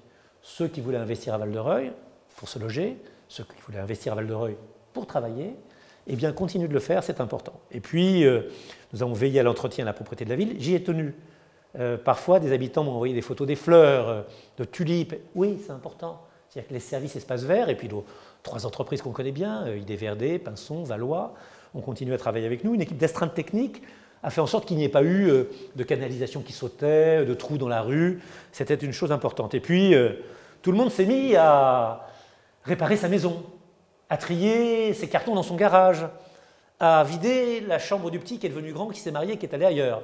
Et donc, on a retrouvé dans les portes un nombre d'encombrants assez important. Il se trouve que la case, l'agglomération avait arrêté pendant un mois, ça a été long, de les ramasser. Nous les avons donc ramassés à sa place, de même que nous distribuons également des sacs poubelles à sa place, de même que nous cherchons à être un guichet de proximité. C'était important. C'est ces fameux sacs jaunes qui ils sont si importants pour tout le monde. Et puis, nous avons accueilli, et ça c'était un devoir, les enfants des personnels soignants, une dizaine par jour, auxquels moi j'avais demandé qu'on ajoute les enfants des forces de l'ordre et les enfants du service pénitentiaire. Val-de-Reuil a des célébrités, le premier centre de détention d'Europe, 1000 prisonniers. Ça veut dire également 300 gardiens, et je pense souvent à eux. Pour qu'ils fassent leur travail correctement, nous leur avons proposé d'ouvrir. Évidemment, accueillir les fils des soignants, c'est le moment où je dois dire merci aux agents de Val-de-Reuil, parce qu'il y a des appréhensions. Ah, ils sont porteurs du virus, ah, leurs parents travaillent dans un univers difficile, où là, chacun est venu. Chacun a fait son travail avec un protocole, le port du masque pour les animateurs, un nettoyage et une désinfection régulière, bien évidemment, des entretiens de salle, un certain nombre de choses, beaucoup de planification de jeux dehors, mais ils l'ont fait. Et donc Val-de-Reuil, une fois de plus, qui est la ville du service public, elle peut être fière de sa mairie, fière de ses agents et fière du travail qui est fait. Je veux leur rendre hommage et je veux dire aux Rolivallois qu'ils peuvent être très très fiers. Je crois que ça ne s'est pas fait exactement de la même manière partout. Le Premier ministre l'a confirmé tout à l'heure, sauf relâchement, le déconfinement s'amorcera à partir du 11 mai. Est-ce que ça signifie que les services municipaux vont rouvrir normalement à partir de cette date? Normalement, le mot serait excessif, mais ils vont rouvrir. C'est-à-dire que l'accueil téléphonique, l'Internet, ça a un temps. Là, ce sera un accueil physique, on rouvrira. Et on va ouvrir notamment 3 structures municipales très importantes. La mairie, 70 rue Grande, là où nous sommes. Nous ne l'avons pas dit, dans la salle du conseil municipal. Derrière moi, Marianne, les présidents de la République, il y a même M. Macron, le drapeau européen, le drapeau français. Les 3 vont rouvrir. Donc notamment ici, l'état civil, au centre technique municipal près de la gare, tout ce qui est urbanisme, tout ce qui est travaux. Au CCAS, il y aura un circuit où on rentrera par la dalle, on sortira par cet escalier en colimaçon que l'on voit depuis la rue, rentrer par la dalle. Le CCAS, donc le centre d'action sociale, sera ouvert. Mais je voudrais dire un certain nombre de choses. C'est que je suis le maire, mais je suis également employeur. Et employeur des agents de la ville, ils sont 400. Je leur dois la sécurité avant le travail. Et je leur dois la santé avant la production. Et donc je ferai en sorte, et j'ai fait en sorte avec Julien Tristan, qui est le directeur général des services, qu'on puisse leur offrir cette sécurité. Cette sécurité, il y a un certain nombre de principes. D'abord, le télétravail peut rester la règle. C'est important. Il faut être là. Il doit y avoir des réunions avec les collègues, à condition qu'elles se passent dans un espace très dégagé, un gymnase dehors, Mais on peut également, et on doit, pour qu'il y ait 2 équipes, pour respecter la distanciation sociale au service comptabilité, ressources humaines, où les gens sont un peu serrés, il y a toujours des dossiers partout, on peut travailler en 2 équipes grâce au télétravail. Le télétravail n'est pas abandonné. Le télétravail est même, à mon avis, le pilier du déconfinement. Pas besoin de se déplacer, des horaires décalés, des jours que l'on choisit, mais dans une organisation faite par le chef de service et dans un certain contrôle. Deuxième chose, je trouve que les agents de plus de 60 ans ne doivent venir que sur le principe du volontariat. J'ai plus de 60 ans, je ne me sens pas vieux. Et je comprends ceux de mes collègues qui me disent « Je suis agent à Val-de-Reuil, monsieur le maire, vous n'avez plus besoin de moi. » Si, j'ai besoin de vous. Si vous vous sentez fatigué ou si vous n'avez pas envie, vous avez plus de 60 ans, vous avez beaucoup travaillé. Donc restez chez vous. Mais j'ai cru comprendre que sur la base du volontariat, une majorité de sexagénaires avaient envie de travailler. En revanche, je serais inflexible sur les gens qui ont des pathologies. Et je pense que les personnes fragiles doivent rester chez elles, bien évidemment en liaison avec leur médecin ou la médecine du travail, qui le déterminera, mais elles doivent rester chez eux. Des barrières. La première, une prise de température à l'entrée de chacun de ces 3 bâtiments municipaux. Prise de température pour les usagers et pour les agents, avec évidemment des circuits différents pour l'un et pour l'autre. C'est important. Et puis par ailleurs, le collaborateur qui retourne au travail doit le signaler à la DRH. Toute personne qui a des symptômes ou qui se sent fiévreux ou qui est constaté fiévreux devra retourner chez elle. Dans le cadre d'un accord que l'on a qui envoie le salarié chez son médecin traitant, chez son médecin généraliste, mais s'il n'en a pas, on parlait avec un des médecins de la ville, le docteur Bourrez, qui nous a dit bien évidemment qu'il serait notre relais naturel. On ne renvoie pas les gens chez eux comme cela. Et puis il faudra respecter les 5 M. 5 M, le premier, mesure quotidienne de la température, je l'ai dit. Le deuxième, c'est les mains, se les laver 1 fois par heure. Le troisième, c'est les masques protecteurs, les fameux masques tissus. Si tout le monde en a, tout le monde est protégé. Il faudra en porter dans les services de la mairie. Quatrième M, c'est le mètre de distance, les masques, les mains, la mesure, le mètre de distance entre les agents. Il va falloir un tout petit peu changer les mobiliers. Puis maintenir les espaces non contaminés, c'est vous dire que des mesures de désinfection seront très régulièrement organisées, très régulièrement toutes les 2 heures, avec le tableau qui indique « je suis passé à telle heure, j'ai désinfecté ». Ce sont des choses importantes. Mesure, main, masque, mètre, maintenir la désinfection, c'est la protection des 5 M, c'est très important. Sur les usagers, je ne les oublie pas, pardon. Et c'est vrai que j'aurais dû en parler en premier. Maintenir les distances sociales, les distances physiques qui sont importantes. Venir à la mairie avec un masque. Chaque Relis-Valois se verra proposer également du gel à l'entrée. On se lave les mains, on porte un masque, on respecte une distance, c'est important. Chaque guichet sera équipé d'une vitre de protection, ça me paraît nécessaire et indispensable. L'entrée et la sortie des usagers, l'entrée et la sortie des fonctionnaires se fera de manière différenciée. Et puis un autre point très important, et j'imagine très attendu dans ce Facebook Live, la réouverture progressive des écoles. Quel est le calendrier de retour progressif des élèves en classe? La période n'est pas tout à fait propice à la polémique, au débat politique, à la critique. Mais très franchement, rentrer pour 24 jours, dans des conditions compliquées, on ne peut pas se réunir à plus de 10 dans un organisme, une institution, une association, mais on peut mettre 15 enfants ensemble avec des enseignants, peut-être en mettre une centaine dans la cour de récréation. C'est compliqué. Et qui sera responsable si jamais il y a un enfant, un enseignant, un parent contaminé? Si ça devait être le maire, ce serait assez atroce et assez injuste. Et donc je fermerai les écoles où il me semblerait que la sécurité n'est pas assurée. Je ne respecterai pas les consignes qui me sont données. Donc maintenant, mon travail, c'est de faire en sorte qu'elle soit du plus que l'on peut assurer, cette sécurité. Alors il y a déjà un certain nombre de choses. J'ai entendu que l'école ne repartirait pas dans tous les départements de la même manière. J'ai entendu également qu'elle se ferait sur la base du volontariat. On nous dit également qu'entre le présentiel, le cours devant les élèves, et le numérique, il y aurait une répartition. Le lundi 11 mai, il y aura une journée de pré-rentrée. Il faudra qu'on soit très proche des enseignants. À ce moment-là, la semaine du 11 mai, seuls les élèves de grande section, les élèves de CP et les élèves de CM2 effectueront leur rentrée, par groupe de 15 au maximum. La semaine du 18 mai, les élèves, les collégiens de 6e et 3e rentreront dans le collège. C'est l'affaire du département, mais on sait qu'on a le problème des transports. Et le 25 mai, éventuellement, toutes les classes reprendront. Qu'est-ce que nous proposons? Je propose d'abord que chaque groupe scolaire voit chacune de ces salles désinfectée régulièrement, mais également massivement avant la rentrée du 11 mai. Il n'est pas question de rentrer dans un endroit qui aurait été contaminé.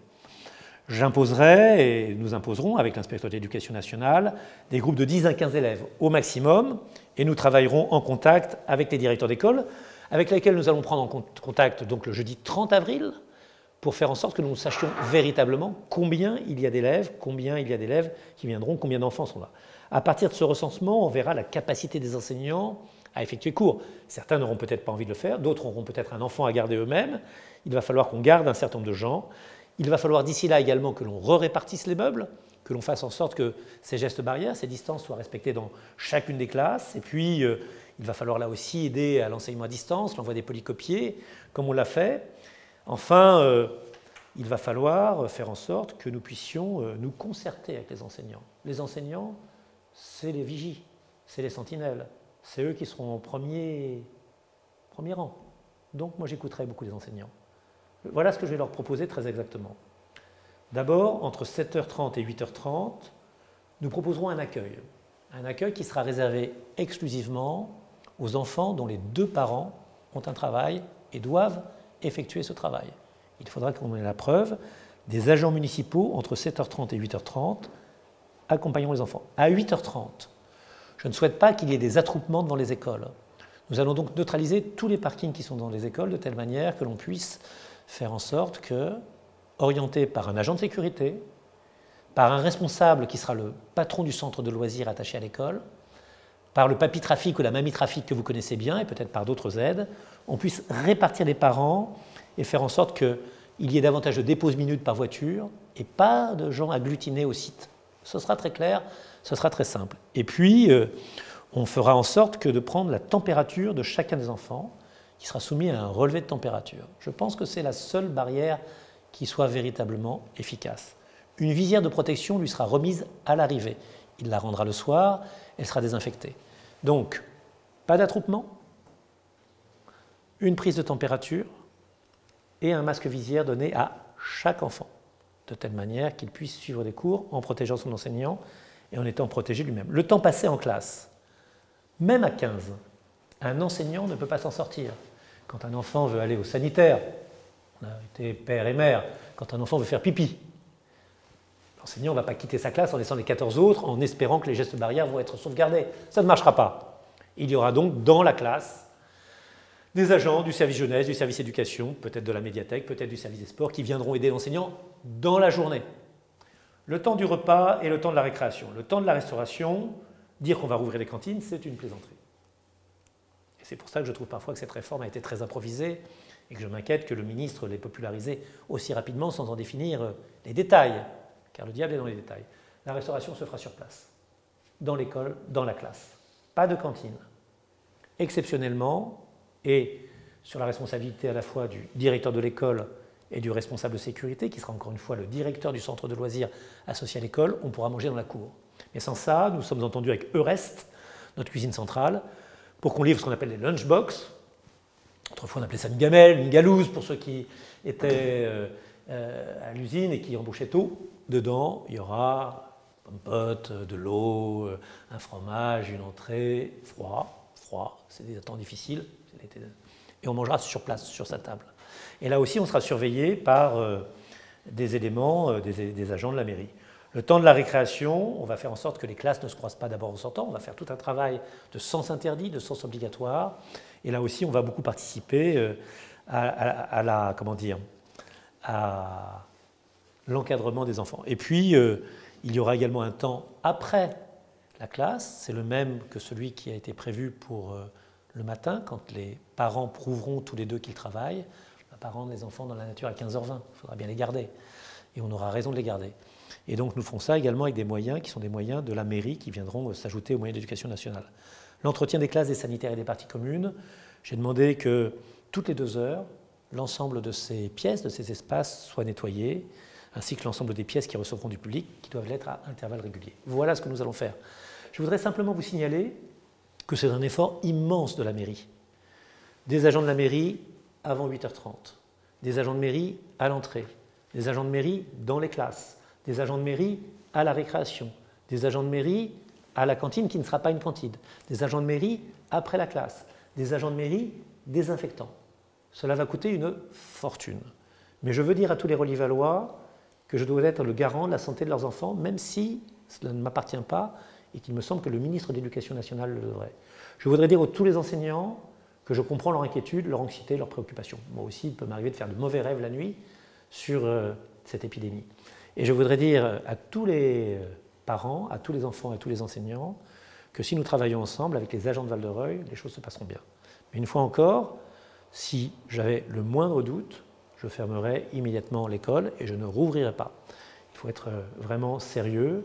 Le retour dans les services publics, le retour dans les commerces, le retour dans l'école, ça ne peut fonctionner qu'à partir du moment où chacun est responsable individuellement de la collectivité. Je ne porte pas mon masque, je n'accepte pas qu'on me prenne ma température, je ne suis pas les règles qui sont celles du dépôt d'un enfant ou d'amener un enfant à l'école, je mets en danger les autres. Et là, il faudra qu'on soit très ferme. Voilà, c'est un peu le tableau général de Val-de-Reuil sous le coronavirus. Moi, ce que je souhaite, c'est bien évidemment que cette épidémie disparaisse, que ce virus s'en aille. Ce qu'on entend n'est pas tout à fait conforme à ce souhait, et donc il va falloir que nous vivions ensemble pendant longtemps. Pas de deuxième vague, pas de mort, pas de cluster, pas de cas groupés. C'est véritablement notre objectif, de telle manière que dans 1 an, dans 6 mois, dans 3 mois, nous soyons tous en bonne santé, tous les Relis-Vallois, tous nos voisins, tous ceux que nous aimons, tous ceux avec lesquels nous travaillons. C'est le devoir de la mairie. Je ne le garantis pas, je ne le pourrai pas. Mais en tout cas, je le souhaite et nous y travaillons.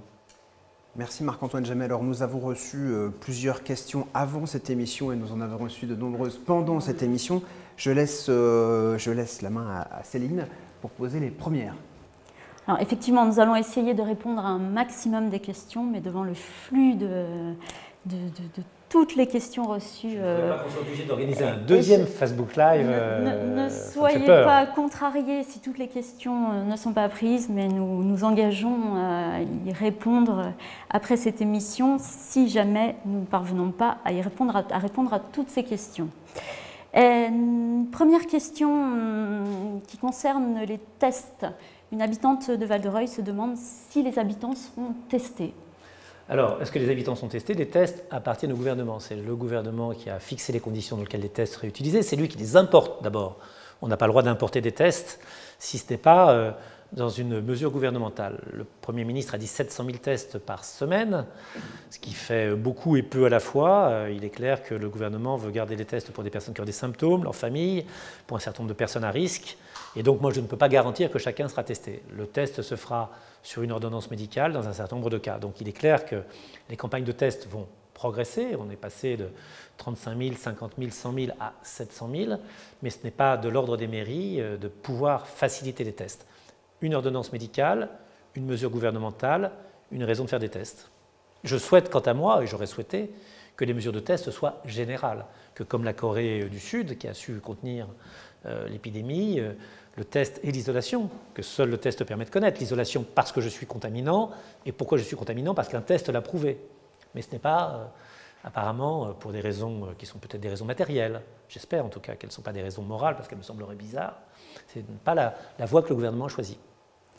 Nous avons également une question d'une habitante de 65 ans, qui est visiblement une personne à risque, qui souhaite reprendre son travail et qui s'inquiète de savoir si est-ce qu'elle va être dépistée, est-ce qu'il faudra être dépistée avant de pouvoir reprendre le travail dans ces conditions. Une fois encore, c'est à la discrétion des entreprises. Je connais des entreprises qui vont faire en sorte qu'il y ait des prises de température, qu'il y ait des déclarations de non-symptômes, que des distances minimales soient respectées, et puis qui font en sorte que quand en cas de symptômes, on puisse bénéficier d'un test.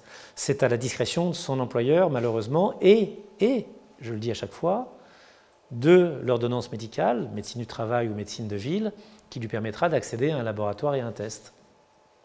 Alors, plusieurs questions reçues cette dernière heure, notamment sur l'efficacité des masques en tissu. Est-ce qu'ils sont certifiés par la FNOR? Alors, soyons très très clairs.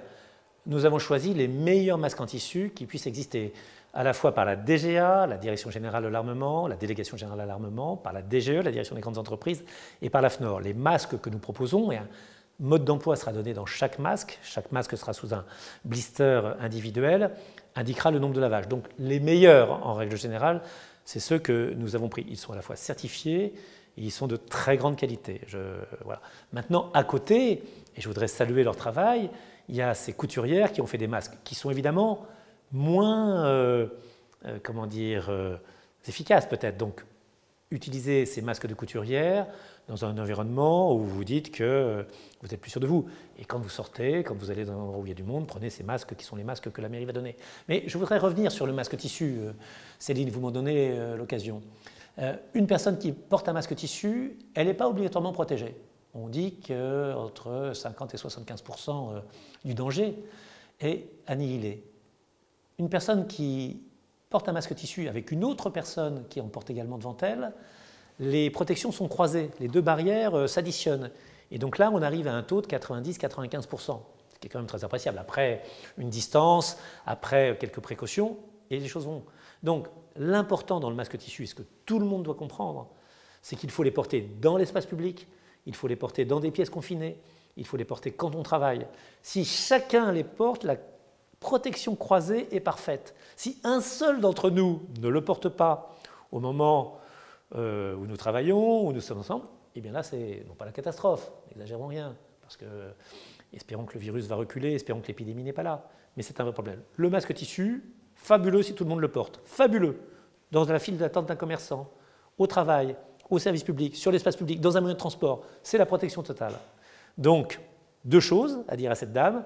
Oui, nous avons pris les meilleurs, mais pour être les meilleurs, il faut que chacun joue à être le meilleur. Et pour jouer à être le meilleur, il faut porter son masque quand les autres sont là et en portent.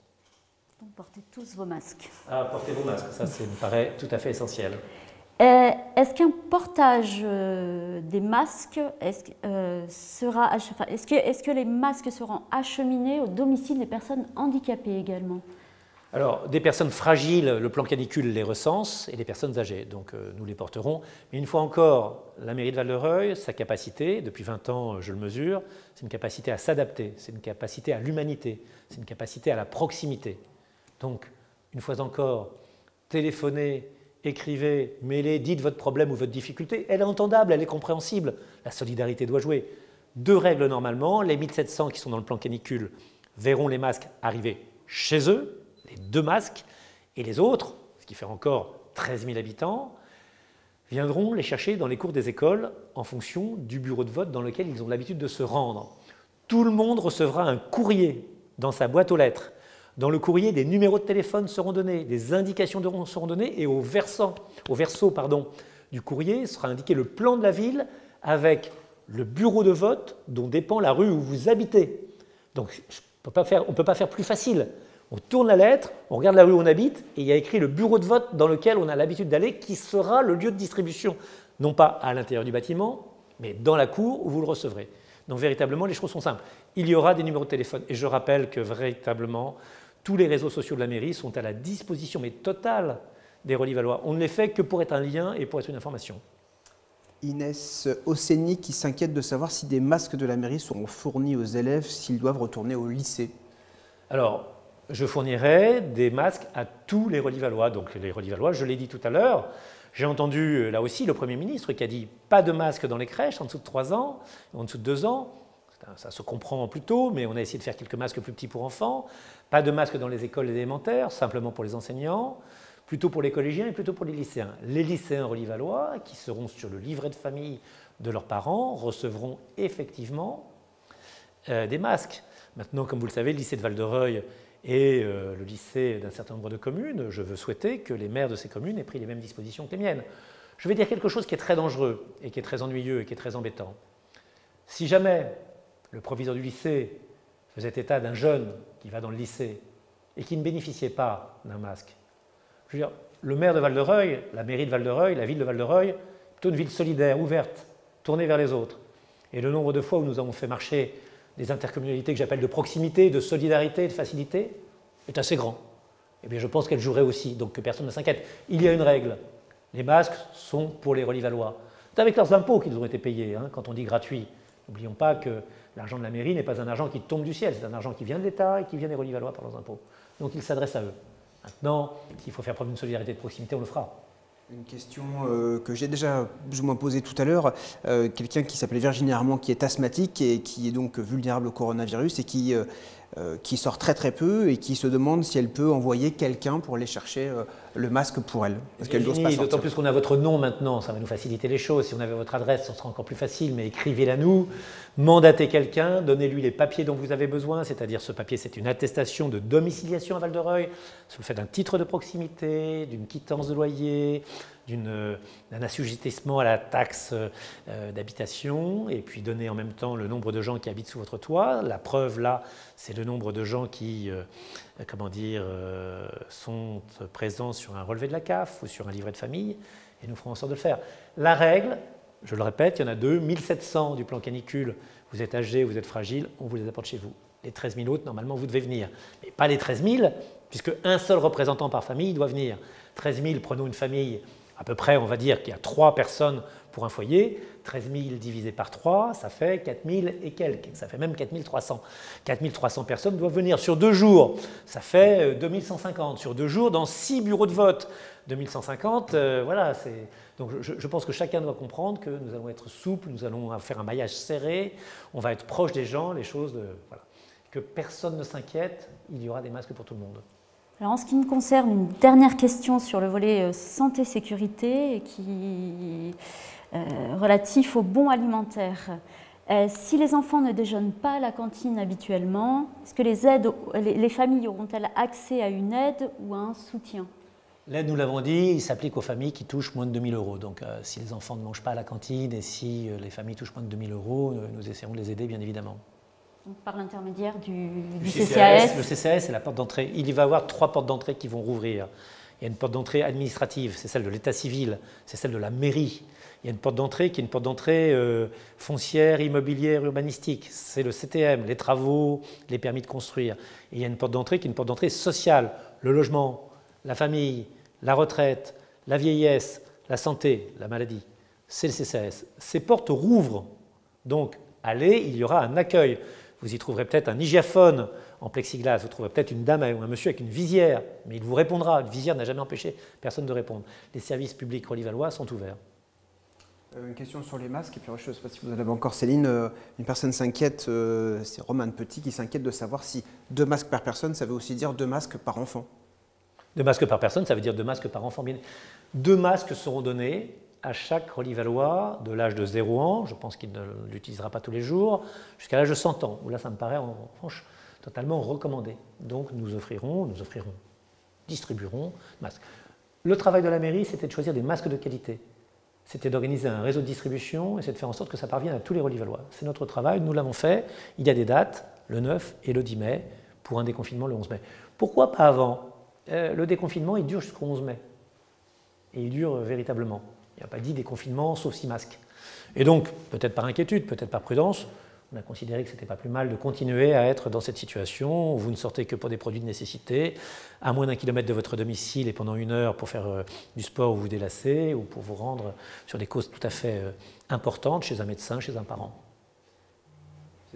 Oui, moi j'ai en fait encore une ultime question sur ce volet. Je ne suis pas devenu docteur en masque. Hein. Parfois, je demande à chacun de considérer que je peux avoir quelques failles dans le masque. Je suis devenu l'élastique, la respiration, la valve, le FFP2, etc.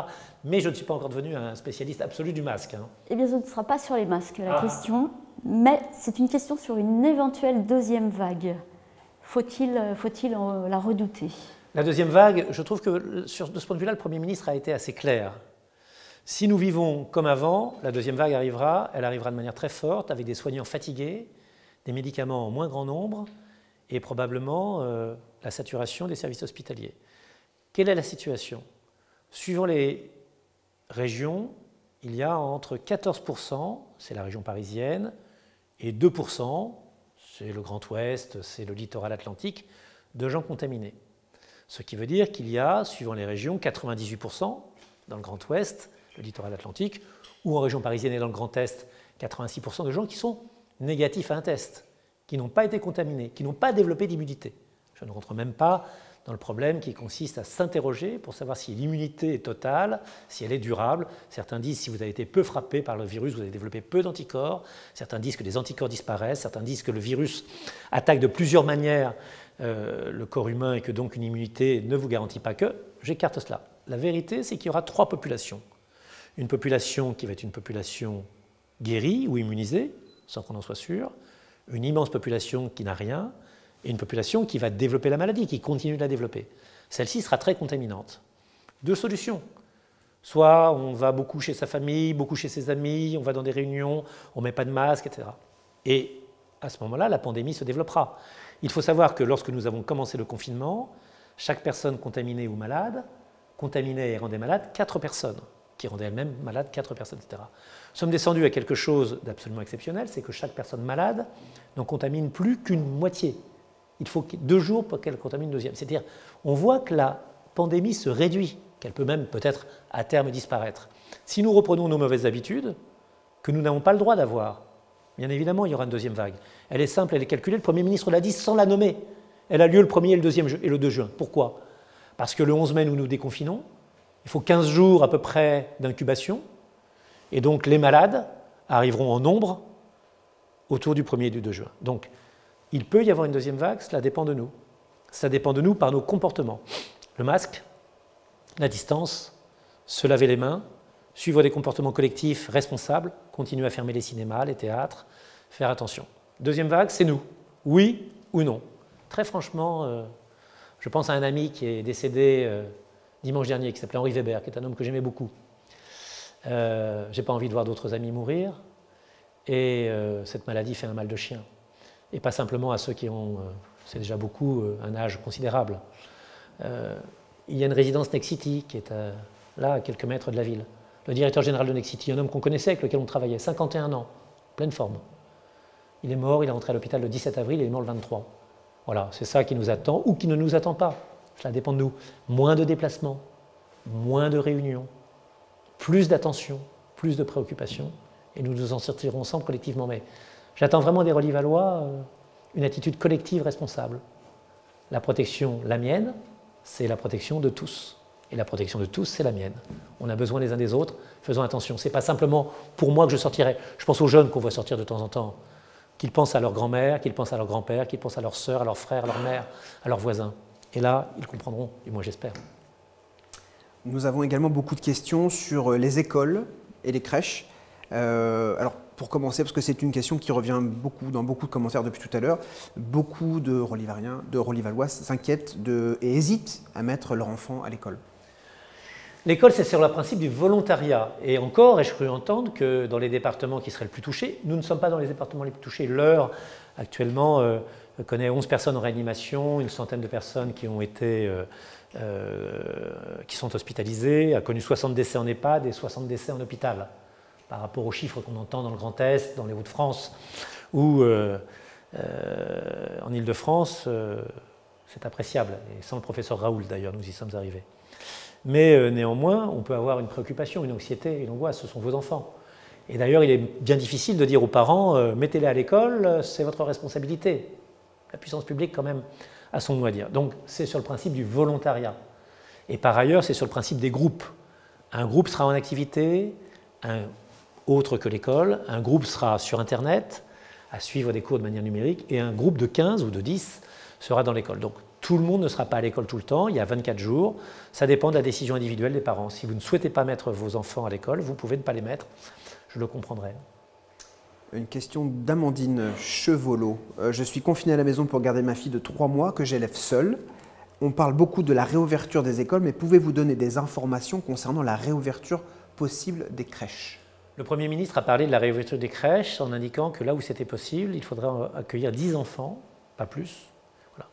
10 enfants, je pense qu'on peut en accueillir 10 à la crèche des Noé, 10 à la crèche du Pivolet, et peut-être faire un effort à condition qu'on sépare en deux la crèche du Pivolet, mais de manière totalement étanche, pour en accueillir 30. Donc il y aura 30 places à Val-de-Reuil, plus les crèches qui sont les crèches d'entreprise, la Cascadine qui est un peu plus loin.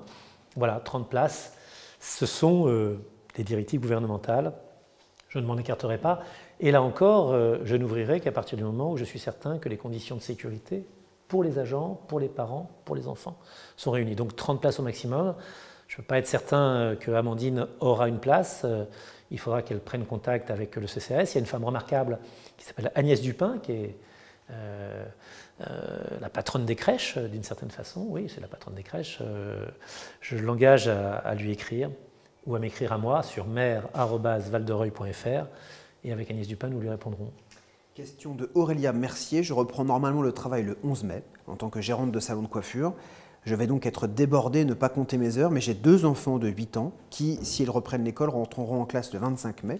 Allons-nous avoir un mode de centre aéré ou autre? Je n'ai personne pour garder mes filles et une nounou sur l'amplitude horaire est inconcevable. Centre aéré, non. Les centres aérés dépendent de moi, les centres de loisirs dépendent de moi et j'ai décidé de ne pas les rouvrir. Je trouve que ça pourrait être compliqué.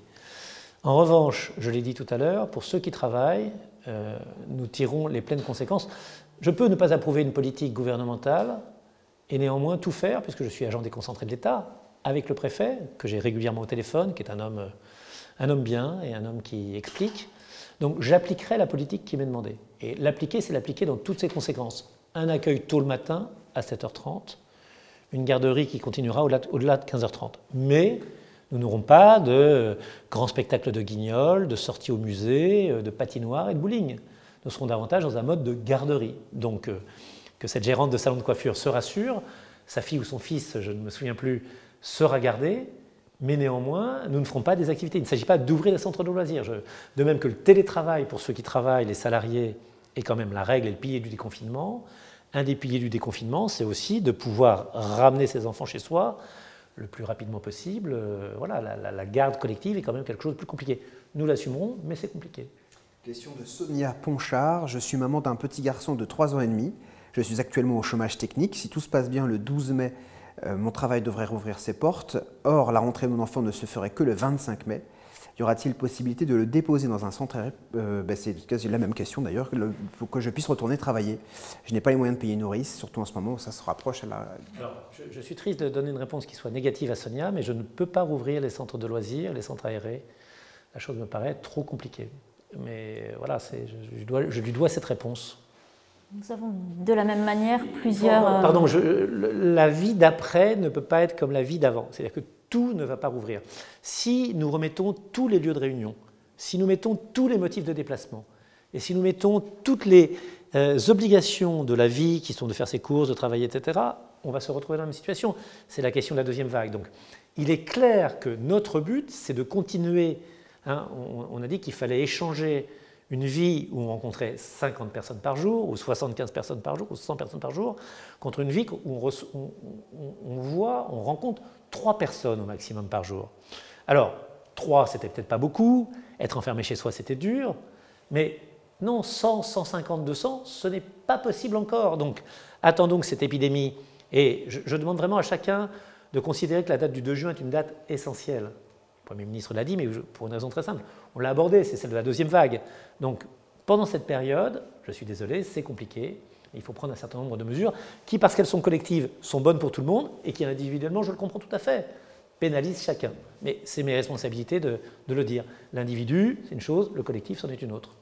C'est vrai que nous avons un certain nombre de questions dans le direct sur ce volet, et notamment des enseignants, des soignants, des personnes qui travaillent tous les deux et qui ne savent pas ce qu'ils pourront faire de leurs enfants dès lors que les enfants ne sont pas à l'école. Enseignants et soignants, il est clair que, soignants, nous avons déjà depuis le 15 mars organisé à la fois des mini-centres de loisirs, une continuité pédagogique, donc nous continuerons à le faire.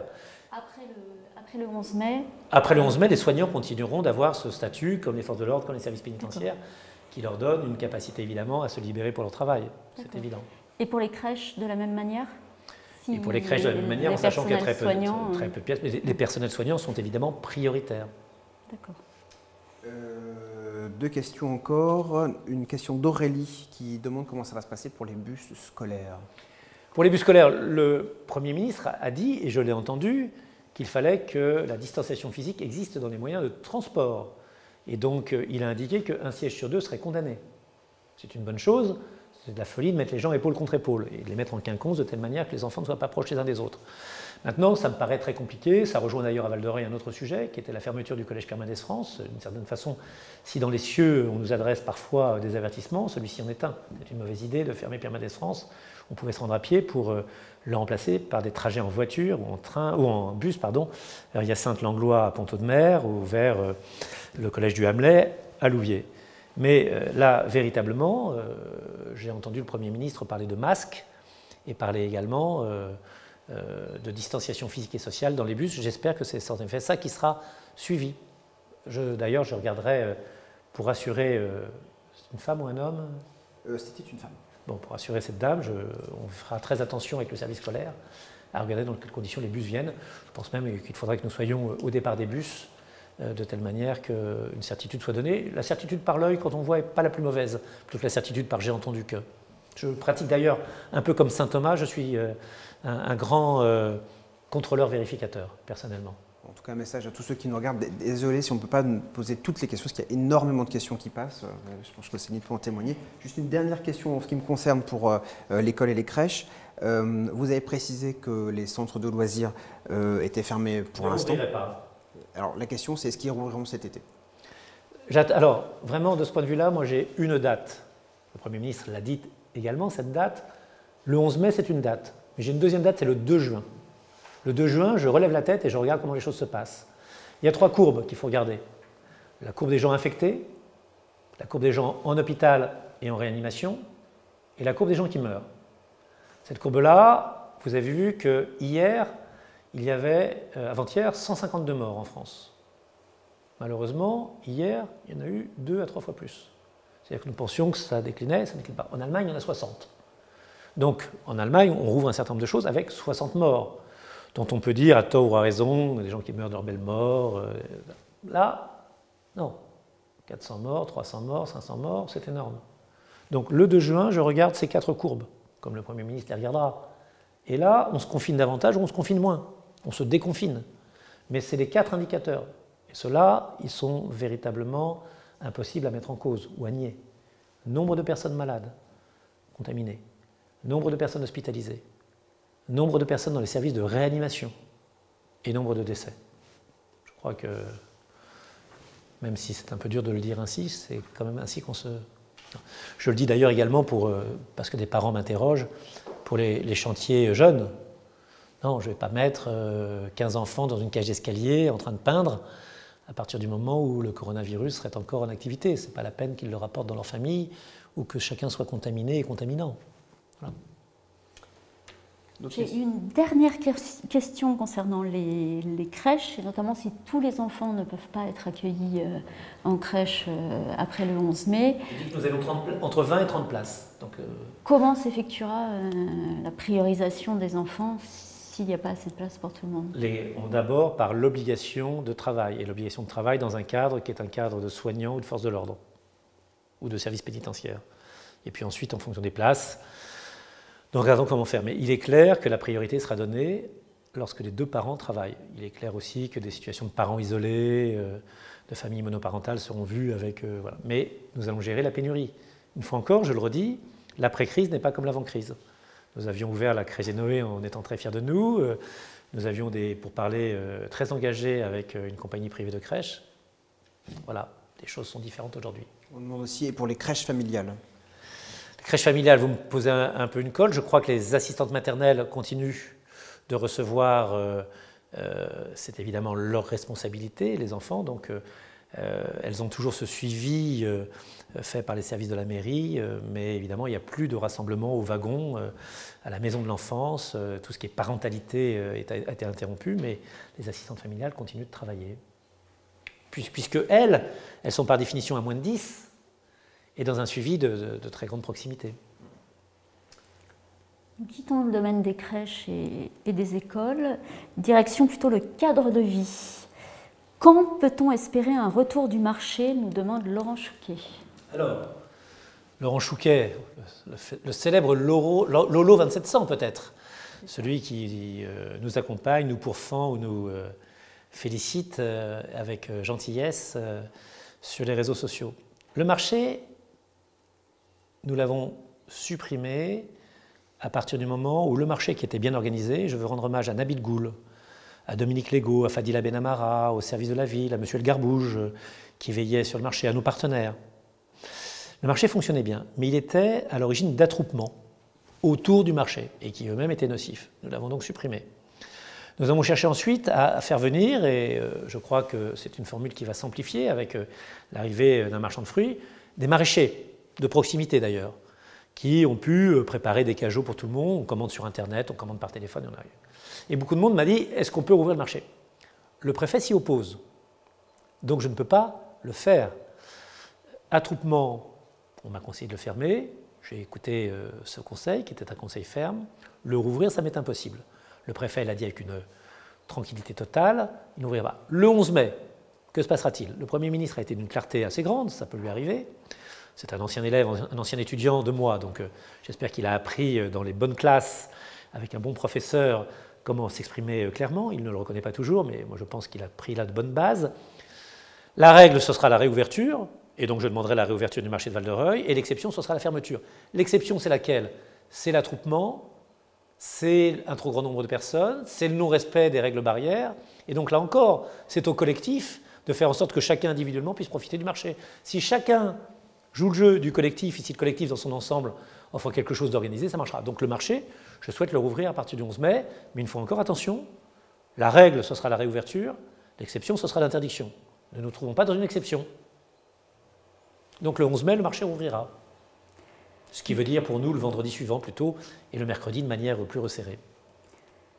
Beaucoup de... Céline, peut-être un complément. Si jamais je voyais que ça ne marchait pas comme je le souhaite, une possibilité, ce sera de déplacer le marché. Et peut-être qu'une solution serait de le faire devant la mairie. On regardera. Là encore, c'est un peu ma responsabilité. On me dit d'ouvrir le marché ou de le fermer. Ça, c'est le préfet. Mais à partir du moment où on me dit de l'ouvrir, ce marché, c'est à moi de regarder comment il fonctionne le mieux. Donc si ça se passe bien, place des 4 saisons. Si ça se passait mal, on le mettrait dans un autre endroit. Très bien. Beaucoup de questions par ailleurs concernant la déchetterie, qui est fermée aux particuliers. Exactement. Et beaucoup de Relis-Vallois demandent à ce qu'elle soit réouverte à certaines heures, parce que cela devient assez compliqué de stocker les déchets. Oui, alors là aussi, il va falloir voir si à partir du 11 mai, ce que M. Castex a fait, que je connais bien, qui est un collègue de la Cour des comptes, qui est celui qui est en charge du déconfinement, va dire, va autoriser, va permettre. Est-ce que le préfet va permettre? La déchetterie, elle a été totalement fermée à un moment. Ce n'est pas une bonne chose. Véritablement, dans la continuité du service public, j'ai trouvé que c'était une mauvaise idée. Et puis elle s'est ouverte aux professionnels et là, elle est fermée aux individus. Est-ce que le 11 mai, elle fera partie de la longue liste des activités qui sera réouverte? Je le souhaite. Donc il faut se renseigner, il faut regarder. Nous allons nous renseigner de ce point de vue-là. Une fois encore, notre chance et en même temps notre difficulté, c'est qu'on parle 2 heures après que le Premier ministre ait parlé. Donc beaucoup de choses sont en train de se décider. Je suis sûr que les réseaux sociaux de Val-de-Reuil, je suis sûr que le compte Facebook de la ville, je suis sûr que le Twitter de la ville dira cette chose-là de manière très claire à un moment.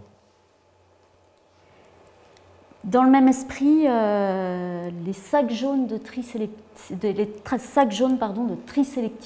Oui. Cela fait un certain temps qu'ils ne sont plus distribués par l'agglomération.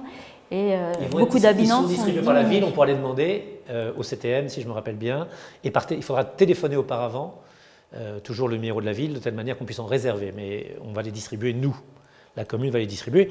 La commune, pour moi, c'est le guichet de proximité de l'agglomération. L'agglomération, c'est un établissement public. La commune, c'est une collectivité locale. On est élu. Je suis le maire. Et donc, téléphoner, nous reprenons cette tâche pour le compte de l'agglo. Et donc, jusqu'à la fin du confinement, les sacs jaunes sont apportés Exactement. au domicile des Relis-Vallois qui en font la demande. Qui en font la demande par téléphone. D'accord. Quand aurons-nous la possibilité d'effectuer à nouveau des déménagements et sous quelles conditions? Les déménagements, là aussi, c'est à partir du 11 mai. Vous avez vu que dans la liste, la longue liste de ce qui est permis, de ce qui n'est pas permis, on ne pourra pas se marier après le 11 mai. Céline, si vous aviez l'intention de vous marier, je crois que vous êtes déjà marié, donc évidemment, ça rendait la chose plus compliquée. Vous ne pourrez pas. Est-ce que les déménagements seront possibles? Aujourd'hui, vous savez qu'ils sont possibles à partir du moment où on a une obligation de déménagement. La seule chose qui est un peu compliquée, c'est qu'on oblige les gens à déménager seuls. C'est-à-dire que vous portez vos cartons, il n'y a pas de compagnie de déménageurs qui viennent. Là aussi, les déménagements, je pense que l'après-confinement, c'est-à-dire le 11 mai, sera une possibilité de déménagement. À vérifier là aussi, dans ce qu'a dit le Premier ministre, je crois comprendre qu'un déménagement fera partie des activités auxquelles on pourra avoir accès. Voilà. Mais il faut que chacun se souvienne que s'il est obligé de déménager, il peut déménager, y compris dans la période du confinement. La seule chose qui est compliquée, c'est qu'il doit le faire seul ou avec sa famille proche, c'est-à-dire ceux qui vivent sous le même toit. Parfois un peu difficile, il y a des meubles un peu lourds. Est-ce que les gens ont droit de se marier et comment se passent les enterrements? Alors, le Premier ministre, de ce point de vue-là, a maintenu 2 règles. C'est-à-dire qu'on ne peut pas se marier. Les mariages sont, je ne dirais pas interdits, mais reportés. J'imagine, vous savez, un de mes plaisirs, comme maire, dans cette salle, et depuis 20 ans, c'est de marier les Rolivalois. Je pense que c'est des cérémonies très joyeuses, très agréables, et je pense que c'est une preuve de confiance très grande que les gens nous font lorsqu'ils acceptent que nous les marions dans notre commune, au nom de la République, au nom de la loi. C'est au nom de la France qu'ils sont... et au nom de notre société tout entière. Et donc c'est un crève-cœur, mais on ne peut pas faire de mariage et on ne peut toujours pas. Quant aux enterrements, vous l'avez vu, le nombre maximum de personnes pouvant participer à un enterrement, assister à des funérailles, être aux côtés de la famille est très limité. Une 20aine de personnes, c'est ce que nous avons dû imposer, je l'ai dit il n'y a pas très longtemps, à une famille ou un homme jeune qui avait énormément d'amis à dû faire. Et d'ailleurs, je remercie tous ses amis, ses parents, sa famille, qui dans cette épreuve terrible, son épouse et ses enfants auxquels il faut penser, ont accepté de considérer que souvent les gens âgés viennent aux enterrements. C'est peut-être pas la peine de faire en sorte qu'à l'issue d'une réunion comme celle-ci, déjà triste, terrible, elle se termine également par un grand nombre de contaminations. Une autre thématique maintenant, Céline, la sécurité, je crois. Je crois que j'ai encore 2 questions sur le cadre de vie. Sur le cadre de vie. Première question qui est très importante à Val-de-Reuil, c'est qu'en est-il de la reprise des travaux de l'ANRU? Alors les travaux de l'ANRU, ils redémarrent, c'est-à-dire que pour être très clair, si on est rue du Lierre, juste à côté, et la médiathèque, ils vont redémarrer dans les jours qui viennent. La Siloge m'a indiqué qu'elle avait mis les bouchées doubles pour faire en sorte que le quartier de Landelle démarre. Vous avez vu que le gymnase Léo-Lagrange, les travaux ont redémarré. J'étais ce matin dans une audioconférence, puisque aujourd'hui on passe en visioconférence ou en audioconférence la moitié de son temps, ce qui fait qu'on a une tête comme ça. Le Doliprane n'est pas en vente libre ou pas suffisamment, mais on n'en peut plus. Avec Olivier Klein, président de l'ANRU, qui disait des choses très rassurantes, que Sébastien Lecornu, notre ministre roi, le ministre des collectivités locales, je crois, m'avait également assuré, c'est-à-dire que l'ANRU ne sera pas supprimé. Je voudrais d'abord le dire, car c'est ça qui est essentiel. Cet argent très important que nous avons eu, il est acquis. Et au contraire, je crois entendre que comme une relance du bâtiment, du BTP, comme une capacité à faire en sorte que les villes bougent, l'ANRU serait même accélérée ou augmentée. Donc l'ANRU continue, quartier de Landelle, médiathèque et rue du Lierre, gymnase Léo-Lagrange, le complexe Léo-Lagrange, et en même temps, il y aurait une sorte d'accélération de l'ANRU. Donc de ce point de vue-là, je peux rassurer les gens, de même que j'étais tout à l'heure au centre commercial des Falaises, ceux qui attendent le magasin Action devraient le voir. Voilà, il y avait des gens qui avaient des gilets non pas jaunes, mais des gilets oranges, les gilets jaunes c'est autre chose, avaient des gilets oranges et qui regardaient un certain nombre de réseaux. Donc non, la ville n'est pas à l'arrêt, la ville continue, la ville construit, et bien évidemment l'ANRU progresse, tant mieux d'ailleurs. Et dernière question sur ce thème, je laisse, à moins que Guillaume ait d'autres questions. La distribution des fleurs aura-t-elle lieu cette année, ainsi que Cinété? Malheureusement non, et j'en suis triste. Alors on réfléchissait à un Cinété en drive-in il n'y a pas très longtemps, mais Cinété, c'est la chaleur, c'est la proximité, c'est l'attroupement. Moi je dis toujours à Jean-Claude Bourbeau, que je remercie, l'adjoint à la culture, qui s'est battu pour la création de Cinété. Cinété, il y a ceux qui regardent le film, il y a ceux qui regardent le film, et il y a ceux qui regardent ni le film, ni ceux qui les regardent. Et en même temps, c'est une lanterne magique qui est allumée dans la ville, et c'est un moyen de sécurité, de convivialité, et je trouve que c'est une merveilleuse réussite. J'ajoute également que ça a créé un certain nombre de vocations pour les métiers du cinéma dans la ville, que l'on doit très directement à Jean-Claude Bourbeau, qui est un ami depuis 50 ans. Donc je n'en dirai pas de mal, et je ne vois pas le mal que je pourrais en dire. Mais ce n'est pas possible. La distribution des fleurs, même chose. On sait comment la distribution des fleurs se passe, c'est-à-dire c'est des files d'attente. Je redis, nous ne devons pas répliquer le monde d'avant, parce que le virus est encore là, parce que la maladie est encore là, parce que l'épidémie peut redémarrer. Des files d'attente comme il y en avait, que je trouvais sympathiques, où certains prenaient des géraniums, d'autres des fleurs dont le nom m'échappait toujours. Oui, mais ce n'est pas possible. Donc il n'y aura malheureusement pas de distribution de fleurs. Alors, les saisons sont les saisons. Nous avions pensé à un moment à ce que cette distribution de fleurs puisse avoir lieu en septembre-octobre. Bon, c'est assez rare que le printemps soit en septembre-octobre. Et même novembre-décembre, là sous la neige, à part des crocus, je ne vois pas ce qu'on verra. Donc voilà, c'est ça le problème. Il faut se dire à un certain moment, et il faut songer à ce que nos grands-parents ont connu pendant la guerre. La guerre a duré de juin 40 à la libération chez nous, entre juin et août, chacune de nos villes, la libération de Louviers, etc. 4 ans et demi de malheur. 4 ans et demi de privation, 4 ans et demi de dureté, 4 ans et demi d'occupation, 4 ans et demi d'horreur. On n'y est pas. Mais ça dure un peu. Ça dure 3 mois, 6 mois. Et donc, voilà. J'ai des filles qui sont tristes parce qu'elles sont à l'université et elles ne voient pas comment elles vont passer leurs examens, ou elles les passent par écran, etc. Et voilà. Mais je leur explique non, on ne va pas mettre 300 personnes dans une salle d'examen parce qu'il faut passer des examens. Donc il y a des choses différentes, malheureusement, mais qu'il faut supporter, subir. Le prix Ville Fleurie, Jardin Fleuri, on essaiera que ce soit plus beau encore l'année prochaine. 2 questions sur la sécurité. Je vais commencer par la première, je laisse la deuxième, Céline.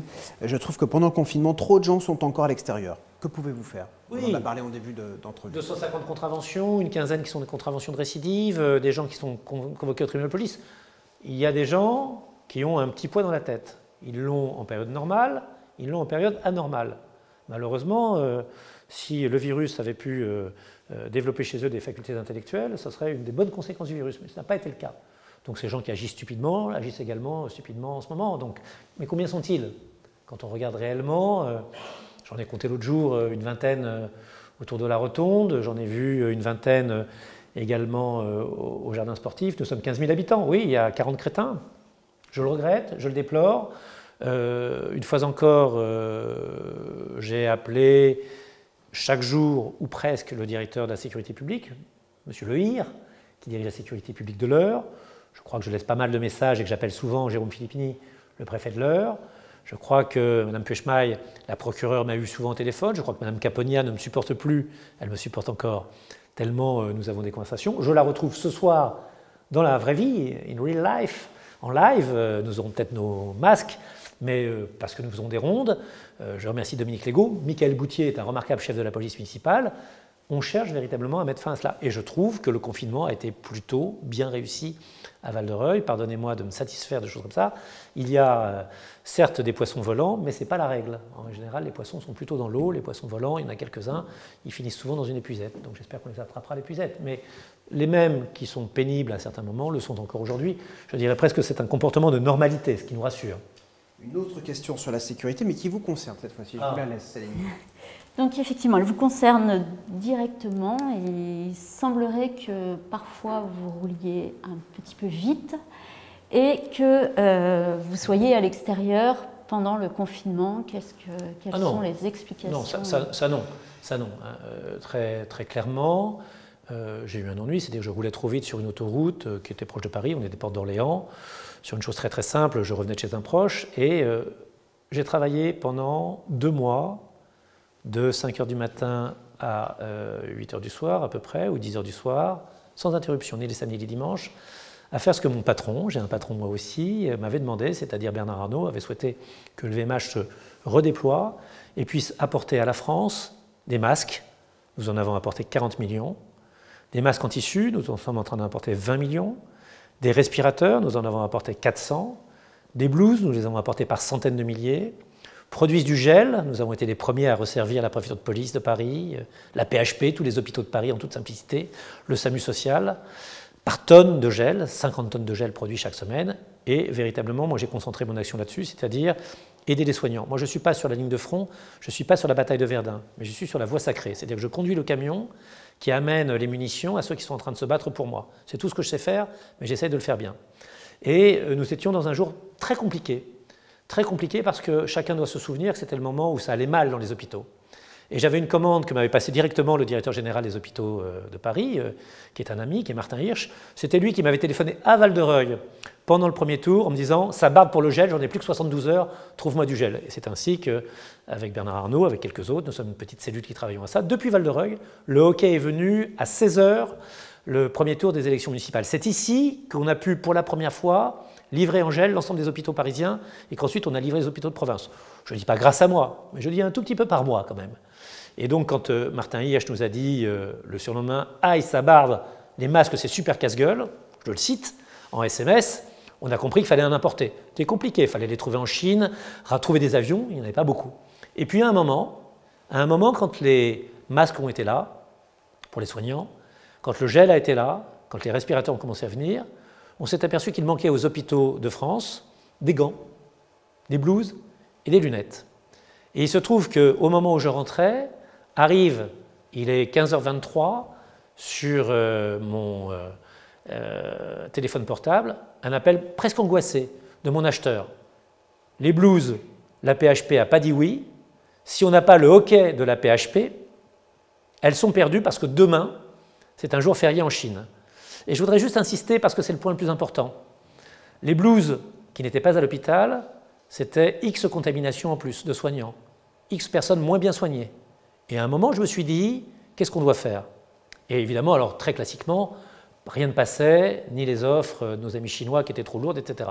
Il fallait que je me rende à mon bureau le plus rapidement possible pour, sur un poste fixe, trouver une vraie liaison Internet, chacun connaît ce que c'est, pour pouvoir envoyer ça. Et j'ai roulé trop vite.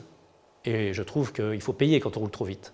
Payer une amende, la mienne sera à mon avis exceptionnelle, payer en ayant moins de permis. Mais, en revanche, je pense qu'il y a des gens qui ont fait une énorme bêtise et qui sont responsables probablement de situations qui n'auraient jamais dû se passer.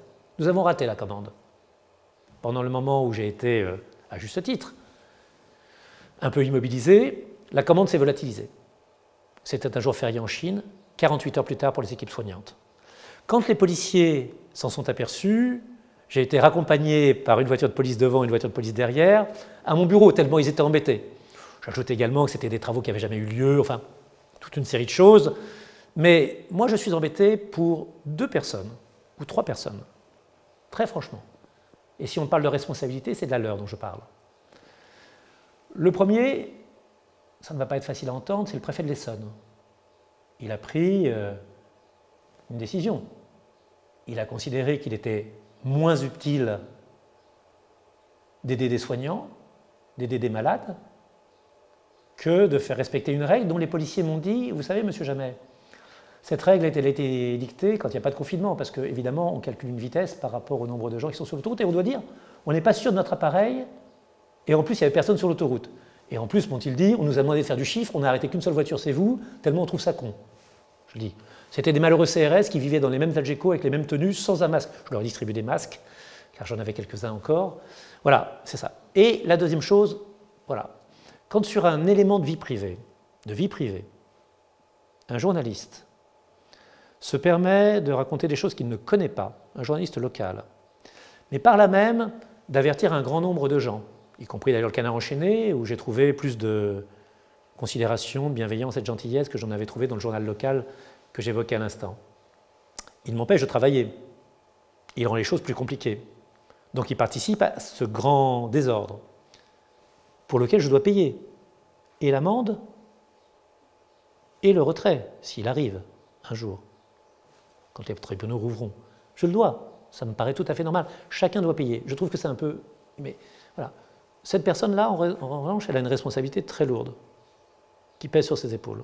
C'est-à-dire qu'elle a un peu raconté n'importe quoi et qu'en plus, elle m'a un peu empêché de travailler. Bon, voilà. Donc, moi, je suis pour que ceux qui sont là pour punir les gens, les policiers, les tribunaux, fassent le rôle.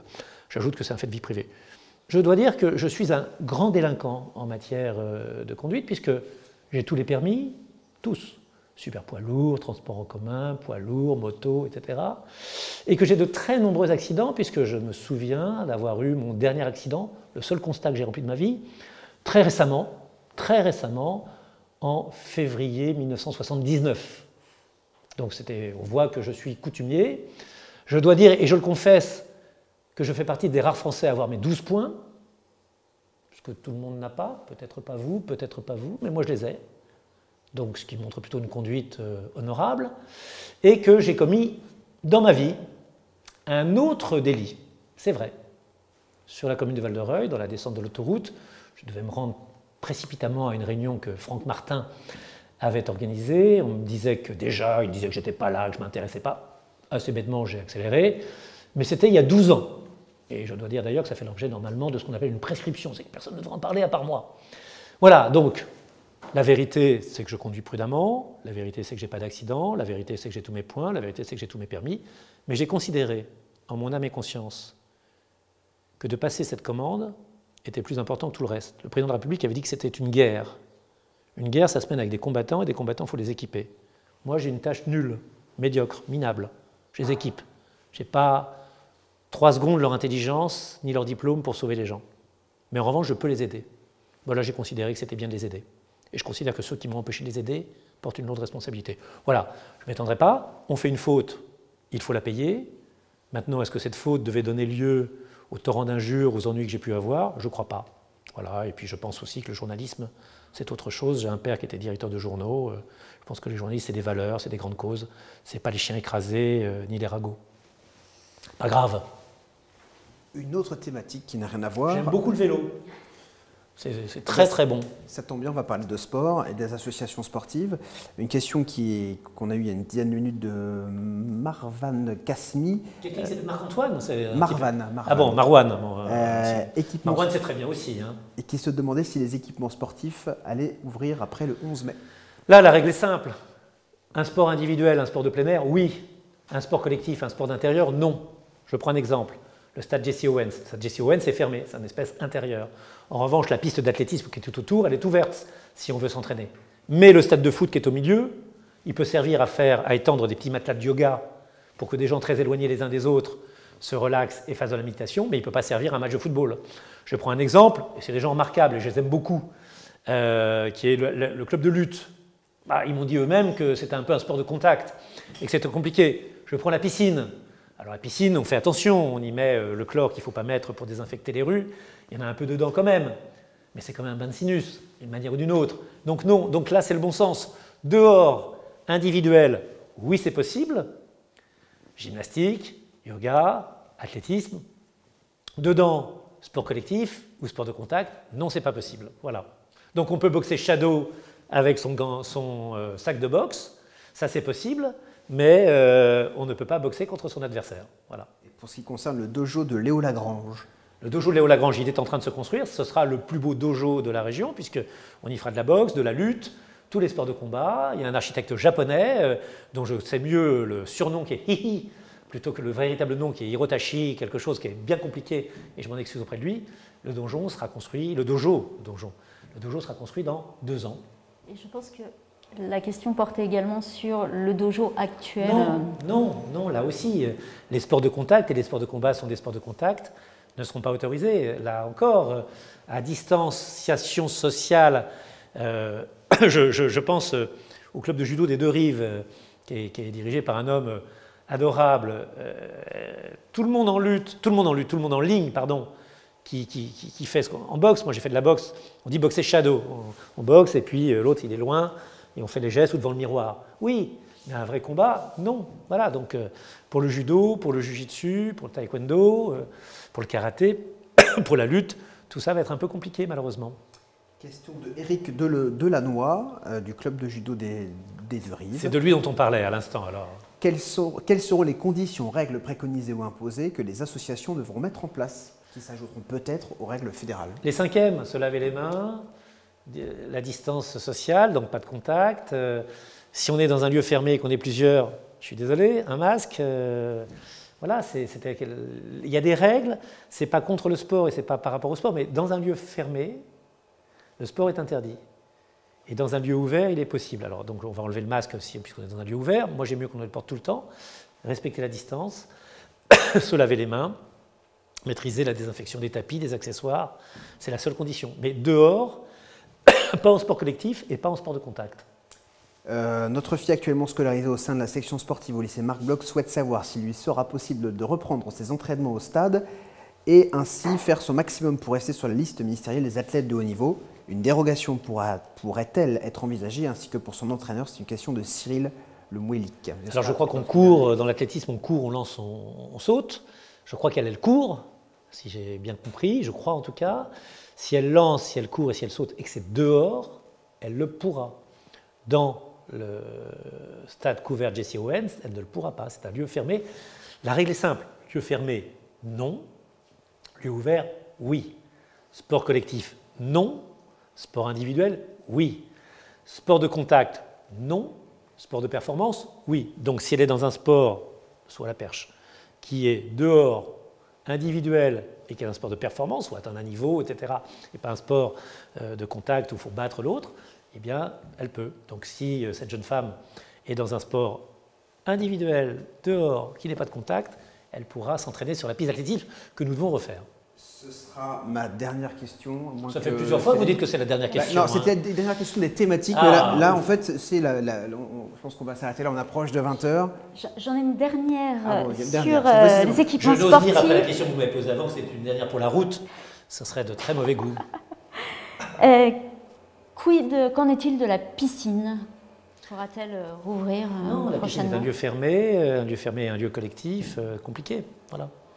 Et puis, écoutez, très franchement, on est déjà en temps normal, la piscine peut être un vecteur, Dieu sait qu'on fait attention, mais la piscine, là, ne rouvrira pas. Là, je pense que les piscines seront probablement, je suis désolé pour le club de natation de Val-de-Reuil, qui est excellent, mais j'ai peur que les piscines soient les derniers lieux sportifs à pouvoir ouvrir. Climat humide, climat chaud, tout le monde dans le bain, compliqué. Pour conclure cette émission, ce Facebook Live, une dernière question.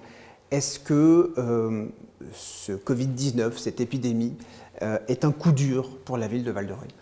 C'est un coup dur pour sa population, c'est un coup dur pour nous tous, c'est un coup dur pour notre tranquillité, c'est un coup dur pour notre sommeil, c'est un coup dur quand on perd des proches, quand il y a des proches qui sont malades, parce qu'on est inquiet, bien évidemment, très inquiet. C'est un coup dur pour soi-même, parfois on peut s'inquiéter pour soi-même à un certain âge. Imaginons un homme de groupe A de plus de 60 ans, on se dit, bon Dieu. Mais ce qui me rend confiant, c'est que le bassin d'emploi de la ville, sa puissance industrielle, toujours se rappeler que Val-de-Reuil, c'est la puissance industrielle de l'Eure, c'est sa pointe de diamant, elle est numérique, elle est pharmaceutique et elle est de défense. Or, c'est trois activités qui ne diminueront pas. J'ai cru comprendre que le chiffre d'affaires de Sanofi avait même augmenté de 9% au premier trimestre. Donc ça, c'est une assurance. La deuxième chose, c'est que je lis partout que le goût pour les petites villes, les villes à la campagne, après l'épreuve que les citadins rencontrent, mais il augmente. Venez chez nous, nous sommes une petite ville à la campagne, des clubs de golf, des clubs d'équitation, la forêt, etc. Et puis je vois également le désir des gens de venir habiter chez nous et de construire. Il ne se dément pas. Et puis je vois surtout la solidarité des habitants de Val-de-Reuil. Je vois leur sens du collectif, je vois leur bienveillance, leur sympathie. Val-de-Reuil, c'est le vivre ensemble. Val-de-Reuil, c'est un grand melting pot où il n'y a pas des communautés, mais il y a une communauté relivalloise qui est une communauté républicaine et française, celle du drapeau bleu-blanc-rouge, c'est la liberté, l'égalité, fraternité, elle fonctionne. Et elle a un avantage, elle fonctionne parfois dans l'adversité, dans la dureté. On dit que Val-de-Reuil est la 14e ville la plus pauvre de France et la plus pauvre de Normandie. Ben, peut-être que cette adversité nous nourrit et qu'un peu comme on gagne une immunité face aux microbes, aux bactéries, aux virus, nous on a gagné une immunité par rapport au malheur. Et qu'on arrive à garder, chaque fois que je suis dans les rues durant cette période dure, je m'en aperçois, on est arrivé à garder nos valeurs, notre façon de vivre ensemble et notre côté relivallois. Alors je voudrais remercier tous les relivallois, leur dire que je suis fier d'eux, que nous irons plus loin, que nous battrons ce virus, que dans 6 mois, dans 1 an, les choses sont différentes et que notre ville continuera de progresser, qu'elle est belle, qu'elle est forte, qu'il faut l'aimer et que Val-de-Reuil, ça se mérite, c'est une fierté d'y être. Voilà. Merci Marc-Antoine Jamet d'avoir répondu à toutes ces questions. Merci beaucoup Céline Jégu d'avoir également été la porte-parole des internautes ici sur ce plateau. Merci Guillaume, merci Céline. Je vous remercie d'avoir été des interlocuteurs pugnaces. Je ne connaissais pas les questions, je ne suis pas sûr d'avoir répondu impeccablement à toutes. C'est un peu comme si j'étais tous les agents de la mairie à la fois, ce qui est compliqué. N'hésitez pas d'ailleurs à poser vos questions si vous le souhaitez par mail ou par Facebook. Les agents de la ville essaieront de vous répondre au mieux. C'est la fin de cette émission. Merci beaucoup de nous avoir suivis. À très bientôt. Portez-vous bien. Portez-vous bien.